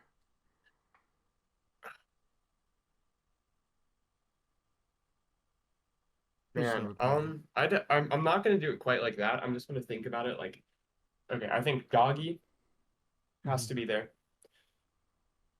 I think, fuck. Yeah, this is where it gets really hard. Yeah, it does. Doggy Nepesta,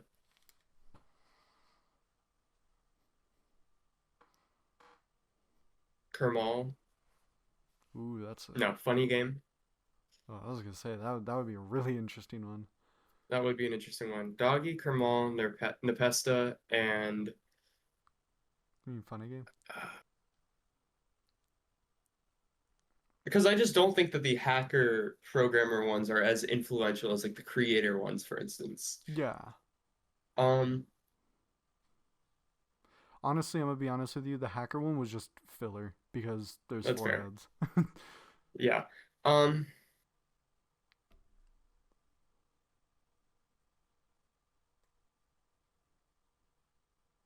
let's think.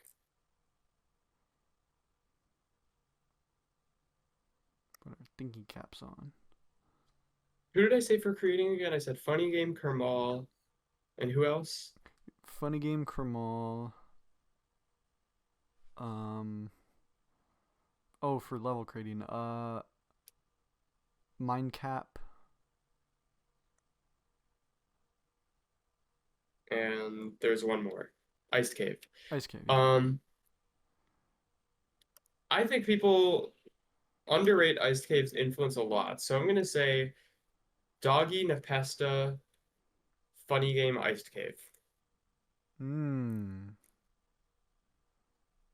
Okay. That's actually interesting. This is the first Mount Rushmore where there's no like hacker programmer on it. But that's a good one. Yeah, I just don't think that, I like Iced Cave is kind of he's just responsible for a specific outlook on creating, which for better or for worse is just kind of part of the game now. Um, I think Funny Game pioneered so much shit. He's like the creator of Geometry Dash in my eyes. Doggy pushed content creation forward and, was just such an all-around player. And then I'd have to say the same for Nepesta as well. Yeah, honestly, I'll go into Doggy for a bit. I don't think we've ever seen someone before, and I don't think we'll ever see anybody since who's like that good at decorating and playing and content creation all at the same time. Oh, I agree. Oh, I have another controversial take. I think Doggy should buff Grief. Um, Oh. I think he should buff the shit out of Grief. Uh, I think the reason why he's stuck right now is because he's gotten in his own head about progress, and he needs to change. He's not going to nerf the level, right? He won't let himself do that. He's not going to drop it, and what he's doing right now doesn't seem to work. I think that he needs to reset how his brain sees the progress on the level and start from scratch, basically. So I think he needs to buff the shit out of the level so that like getting past the first drop becomes an achievement in of itself again for him. That is a hot take that I have. Um, because right, he's so mind blocked about 80%, and oh, I can't get to the second drop. It's been months since I've gotten back to the second drop. I think that's I think he needs to reframe the level in his mind and basically get the opportunity to start over with respect to making serious progress from zero. And I think that buffing it is the only like real good way he could do that. Hmm. That is a really hot take. It is a really hot take, but and I don't think that he would actually do it.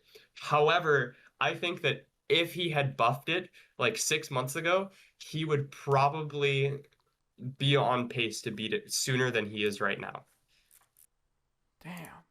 I guess that makes sense because it's like it's kind of forcing himself to learn each part more and more and more than he already Well, it's not does. really about that. It's more just the fact that, like, okay, this is something that I think I have insight on because I have verified a top one at one point. I know how it feels, right? Not to the same extent that he did. I had about 40% of the attempts that he's currently at on grief, but I do have some insight, which Yeah. is that it is very easy to get arbitrarily mind blocked with a specific point of progress and to just get stuck there for a while. And there's nothing that you can do. If you can't reframe the level in some way, you will just bang your head again and again and again. Like I sunk in so much fucking time with like 65% on Silent Clubstep because I just could not get past it. And then I got past it once and I could not get past it again. Um, it's so hard to do.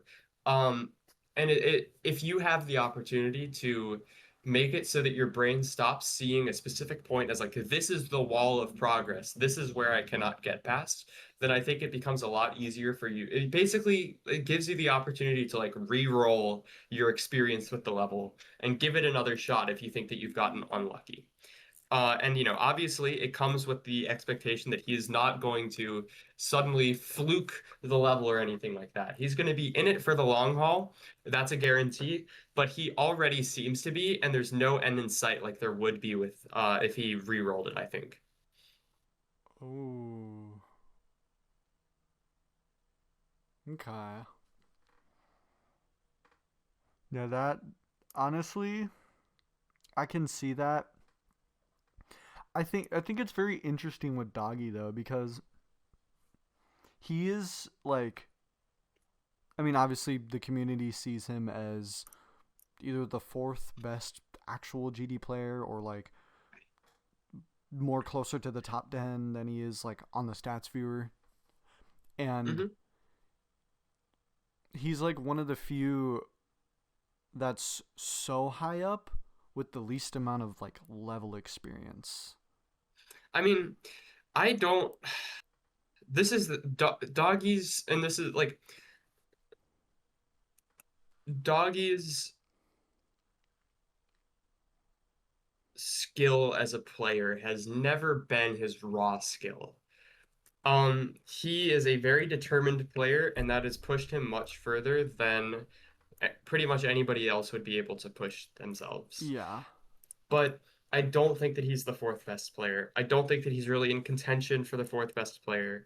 If I had to put him in a specific spot, and this is not a judgment whatsoever, I would probably say that he is probably somewhere around the 15 to 20 spot in terms of raw skill. Um, he's just so good at playing things, and he's so good at making people invested in his achievements. That is true. Um, and I think that elevates him a lot more than someone like Nethermind, who has a bunch of raw skill, plays the game a fuck ton, and just beats a shit ton of hard levels, you know? Mm-hmm. It's also a lot of popularity goes into it, which sucks. But Yeah, it's just kind of how it works. yeah, that's why I really love Zoink being the top player because he's a one of the most popular GD players. B actually has that in him to be the best. I think Zoink. Who is this? Oh, I was talking about Zoink. Yeah. Yeah, it's like what I said. I don't know. I don't remember who I said this to. I really hope that if Zoink ever like stops, that it turns into like another end switch situation where he just sits there for like another year and a half. Cause why not? Cause he can. Yeah, I agree. 'Cause he represents GD very well, and Popov seems like a chill dude, but I don't think Popov should represent this community with number one spot. Uh, Yeah, I agree. if anybody, next best, I guess, Trick. But Yeah, I think the second best player, if I had to give a top five skill ranking right now, I would probably say Zoink, Trick, Popoff, um, Servax, Yeah, and maybe like Thunder. yeah. Cervax is underrated. Hella underrated. Servax is very underrated. He is a very good player. Um, yeah. Yeah, and Thunder is also a good choice. He's coming back to the game. Do you know what happened with him? Like why he stopped playing for a little while? I do not. He had some health issues, like not just carpal tunnel, like some serious health issues that Oh. made his hand not work very well for a while. Um, so he has physically not been able to play GD for a while. Um, and will be coming back or is coming back right now. And he is, a remarkably skilled player at grinding levels. Mhm. And I think he has the opportunity to actually push himself with harder shit. And I look forward to seeing that. And I think that, he is going to be a very like skilled player eventually. Like one of the most like top three at some point if he commits himself. Yeah. Yeah, I'm low key just straight up lying to your face. I did know about that. I guess I just forgot. And That's so real. it like took me by shock, cause like when I found out about, I think I was on Popoff's stream talking about it, and it was just very surprising to me that someone who is a top player gets this problem, and then they're coming right back to it after they get through it, like especially a I mean, problem like he carpal cares about tunnel. the game, man. It's crazy. Yeah, like cute. Like shout out to Thunder. Thunder deserves the Hmm. love and respect that He does. he. It just doesn't seem like, because like I feel like that your average Joe would be like Zoink Trick Pop Off, Tyago Wizkid. Like I don't think WizKid's that good. I I think Tyaga's good, but I don't think he's not he's top 10. I don't know that I'd put him any higher than that. yeah, Tyago, like he seems like an awesome guy, but one thing I've noticed is like it's like a slow burn with him. Hmm. He's incredibly good and he has the balls to actually play things, but I don't think that he's like super crazy. Well, obviously he is crazy, but like I don't think that he is top 3 or top 5 contention. Yeah, I would agree. And with Wizkid, he's just good at everything equally. It's not like he's like Yeah, but he's just crazy not good at something. super. He's not a very he plays the game a lot. Yeah. Um, and that's really what's taken him so far, I think. Hmm. And like he wasn't he the first codependence? No, he was not the first He codependence might have developer. been. And yeah, he has a very Who's one of them? unorthodox, you know, set of tastes for levels, which I think That's makes true. him one of the most interesting players for sure, but I don't think it puts him in contention to be one of the best. Honestly, I agree. I think him it's like one of the things that people view him highly as. Like I watched him get like 40 something to 100 on nullscapes and then get like 30% the same day or something like that. And then also his progress on Bubawamba. That's another thing, is like Bubawamba and nullscapes have really twisted how people look at who is actually good at this game now, and it Why's that? sucks. And it's because like everyone's, oh, Bubawamba is secret top one, and oh, nullscapes was always harder than Tidal Wave. Like, is it really though? It's just that it's such a niche skill set, and WizKid just happens to be Nobody wants to perfect. play it. Nobody wants to play them. That's Yeah, really what it is. exactly. People just it's very possible that Nullscapes is harder than Tidal Wave. I'm not going to say that that's impossible. The Yeah, same thing might be true for Booblewamba, although I'm more skeptical. But like, it doesn't really matter. We'll see how they pan out, but I don't feel comfortable making any like right now. I would say I'm not sure if Nullscapes was top one or not. Like yeah, if it ends up being above Tidal Wave, I don't think that there's really any way to say because like skill sets change, all that stuff. Um, and I think that changes things a lot more than, people give it credit for. yeah. And we very well like WizKid said Anathema is harder than Bubawamba so far of what he said or what he's done, and from what Well, I he also said he'd beat Bubawamba 5 months ago, and he well hasn't. So that like, is true. I don't know, and then he's going for nullscapes instead. I don't know what he's doing. I don't know. mhm. He gave me shit. I'm not gonna talk about it, but he gave me shit for something. He gave me shit for like a short that we did calling Zoink the unluckiest player. It was obviously a joke short. It was like obviously Who did he think it should have been? it was some player. I completely forgot. I tried my hardest to remember the name because I felt bad for instantly forgetting because it just like it just gives into his idea of it being a stigma that it's like popularity contest, but and it is kind of true, and it was some player that like apparently has like 20 verification or is I don't remember. It's like some crazy amount of verifications and like none of them are rated or something. I feel like he just got to pick better levels then. I mean yeah, like Lord Vadercraft, similar situation, but Lord Vadercraft is actually like seen like he's not. Lord Vadercraft knows he's playing weird shit though. Yeah, that is You true. gotta own it if you're playing like that sort of Yeah, thing. I don't know. I'd have to talk to WizKid about it. I'm in private chats with him. Maybe Yeah. I'll ask him who that player was, but I don't know. He could beat Bubawamba. He could beat Nullscapes. I mean, I watched him get crazy ass progress on Nullscapes. I Hmm. just I have this itch with him that I think he's pulling a pop off where he's manipulating these levels to get Anathema a little higher. But I don't know, like I'm not. Maybe. I don't know. Like I don't Buwamba, think that doesn't seem like something he would do. I think he just honestly believes this. it doesn't.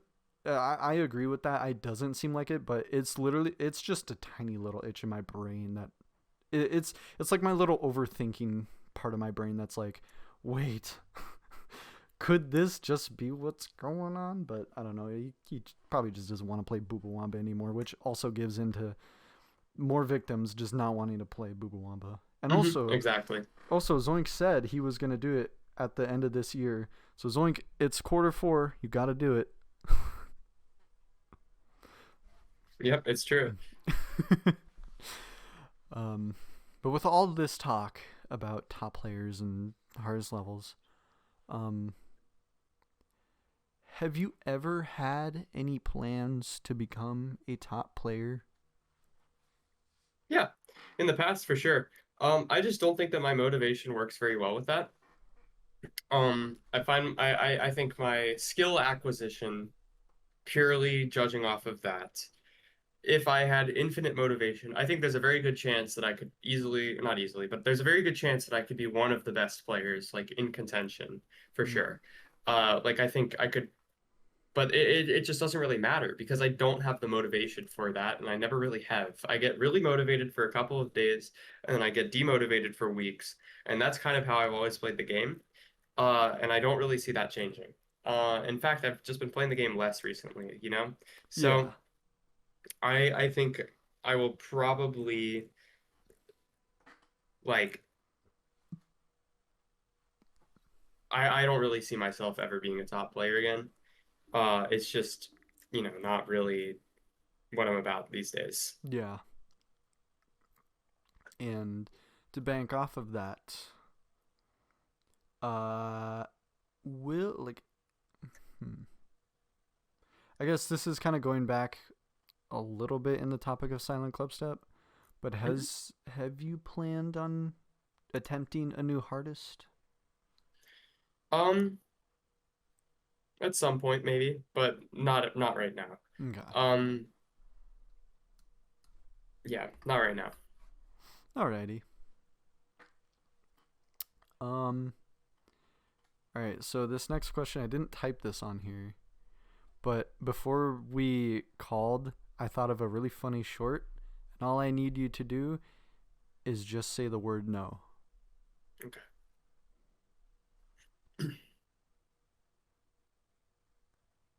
Like right now? Yeah. No. Thank you. I will show you it before we upload it. It's gonna be. I promise it's gonna be a funny short. Sure. um. Hmm. All right. I'm being stupid and indecisive, so usually at the end of these, ooh, we have 4 questions left, by the way. Okay. Um, at the end of these, sometimes I ask people like this number, this number, this number, or this number, because I number them and I don't ask the questions in order. Yeah, totally. So I'm gonna mention 4 numbers, and I'm gonna have you pick which one, and I'll ask you that question. All right. So 5, 7, 12, or 13. Let's do 12. What is your biggest regret in your GD career? Uh, um, Let me think about that for a second. I think my biggest regret is probably not capitalizing on the momentum I had right when I first started making progress in Silent Clubstep. Um, that was a period of my life where I think my mental health stuff got a lot worse, and I became a lot less motivated to kind of do anything at all. But I think I was definitely on pace to, other than space, to become probably a top 3 player. And I just kind of fell flat, that was when I became the first victor of Arcturus. I was the first victor of Promethean, first victor of Akashic Records. I beat Crimson Planet Seri Never Clear when they were top 10. I did a Hmm. bunch of cool things, and I just never really like capitalized off of that or like tried to do anything cool or interesting um, outside of just like playing the game whenever I had motivation. So that would probably, you know, be my answer. I think I could have had a much more fulfilling and memorable career as far as playing stuff goes. And I'm kind of disappointed that I didn't really pursue that further when I had the time and the ability to. Hmm. Okay. All right. 5, 7, or 13. Let's do 13. Alrighty. How long do you think until we reach the human limit? Okay. This is something I actually have a very well-formed viewpoint for. Um, I think that here's the way that I see it. We are very far from the human limit right now. Just like, well, no, okay. I think we're very far from the human limit. The human limit will be reached whenever we have players who are playing the game from like as soon as they are able to realistically start playing the game, like a super young age, up until the point where biologically they are no like they are past their cognitive peak. So we are decades out from actually hitting the human limit, I think. Because like think about it like this, right? Why would we not be able to continue to improve until we reach our cognitive like biological peak? To me, it seems like the reason why we see like ratings in chess, for instance, sort of plateau is because people now all the best players start playing when they're 4. They get really, really good and they play fucking, 10 hours a day until they're 30 years old. And then all of a sudden they now have, 2,900 ELO. Um, and the thing about GD is that that hasn't really had the opportunity to like happen. People are not very serious about how they play the game. I think that people have good practice for like how they should actually be like learning levels and things like that. But people could take it a lot further in terms of like diet and, making sure that you're good on sleep scheduling. And Yeah. hell, the fact that people are keeping a job or, going to school while playing in the first place sort of lends credence to the fact that there's a lot of improvements that could be made. So I think that we'll start to see, and this is assuming that and this is a big if. This is if GD stays around long enough and popular long enough for this to be the case, which I don't think it will. I think that we'll see people hit the human limit if they start playing GD when they're really young. They obviously have clear potential to be extremely good. So they start to improve rapidly, and then they continue to play until they're like 25 or 30. I think that's when we would see the human limit of the game. And we are very far away from that, which is to say that I think we are very far away from hitting the human limit. Hmm. That's actually a very interesting answer. It's usually everyone would pinpoint some sort of level. No, I don't think that I have absolutely no idea what level would constitute like the human limit, but it's kind of like in my opinion, the human limit, if I had to put it in terms of levels, is whichever level someone would be able, whatever level would be like the absolute peak of what someone is able to beat if they start playing if Zoink starts playing when he's 5, keeps playing for 5 hours a day until he's 25. What level is he capable of beating by the end of that? That is the human limit, in my opinion. Damn. Okay. Yeah, I actually like that answer. Is I think it's yeah, like there's definitely something to be said about like, oh, it's luck based and stuff like that. And it's like, yeah, that's kind of true to an extent, but people thought that Slaughterhouse was luck based, and then someone beat it 3 times in a row. People thought that fucking I remember distinctly seeing a C1997 video when Erebus came out. That was like, this is the future of hard level. Or not Erebus, Yada, that like this is the future of hard levels. They have to be long because we can't make gameplay that much harder when we obviously could. So I think there's a lot of headway that can still be made even now when it comes to making gameplay more difficult. And I think we are quite a ways away from getting to the point where things cannot continue to increment further and further. And I don't think that any of us will see it in the time that we continue to play the game. I think it will probably happen decades out if it happens at all. Hmm. Yo, I'm gonna prove you wrong. I'm gonna play this game when I'm 70 years old. Nice. But now 2 questions left. Let's do Five. 7. Okay. It's cool that you remembered. Hmm. um when do you think Flamewall will be placed, and where do you think it will place? Okay, well, when it will be placed, the Demon List has a specific policy for when we place levels. It's gonna place on October 24th. Ooh. Um, so you can just go into the Demon List server. If you go to pending list changes, it's like all list worthy levels will be placed 1 month after they were rated or updated, whichever comes last. So Flamewall was rated on September 24th, which means it will get placed exactly 1 month afterwards. As for where I think it'll place, let me look at the Demon List right now. Let's see, Tidal Wave is 3. I'm gonna say I could see either 3 or 4.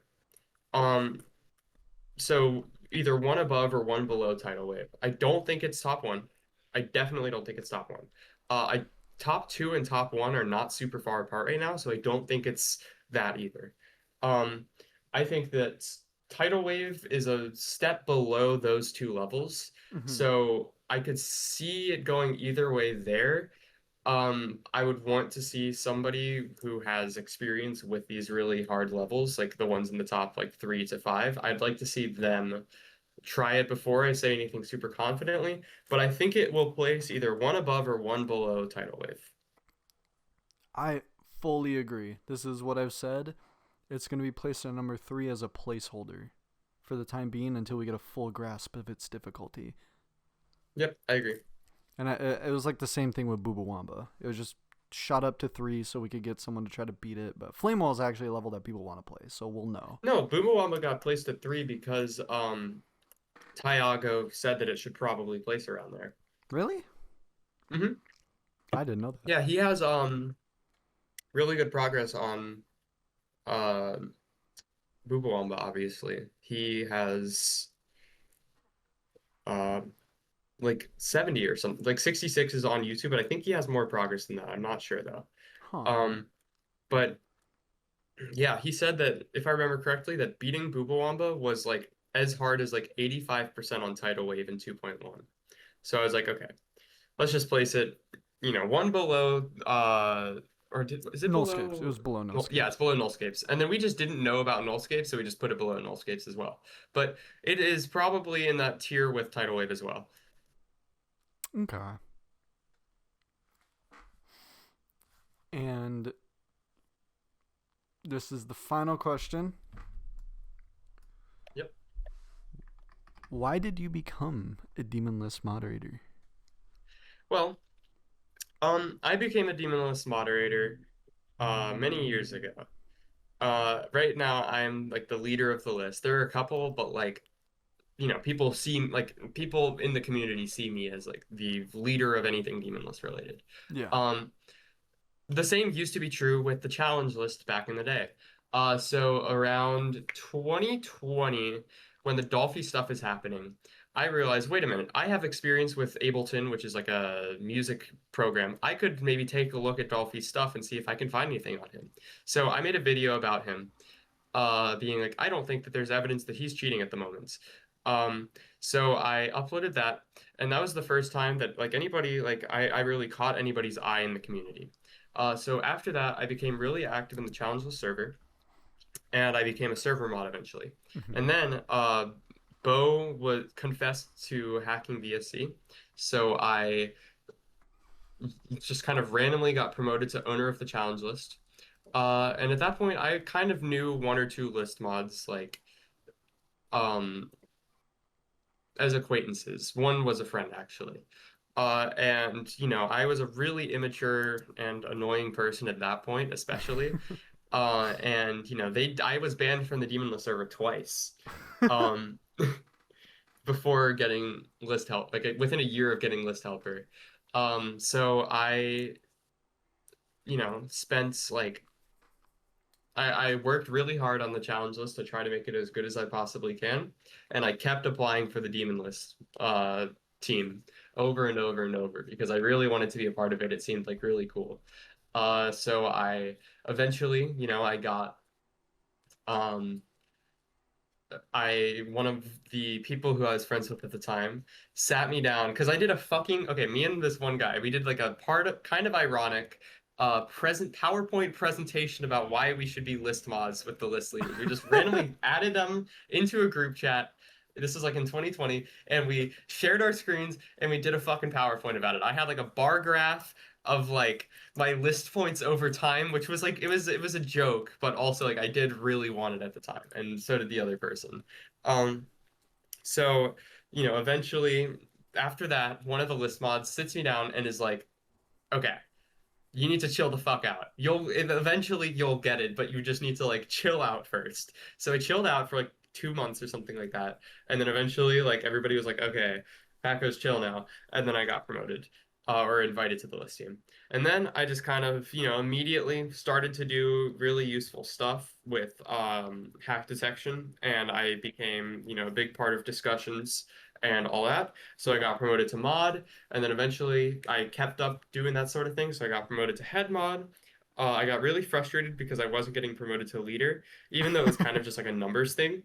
So I stepped down for a while, and people were like, if we could make you leader, but like I wanted to prove a point. So I just resigned for a little bit. And then I rejoined, and then I sort of just like fell upwards again because I wasn't fucking doing anything at that point. Like I think there was a good um 20 something weeks where I didn't check a single record.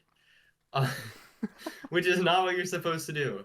But for some reason, I eventually got re-promoted back to head mod, and then I got leader shortly after, and I've just been, doing that ever since.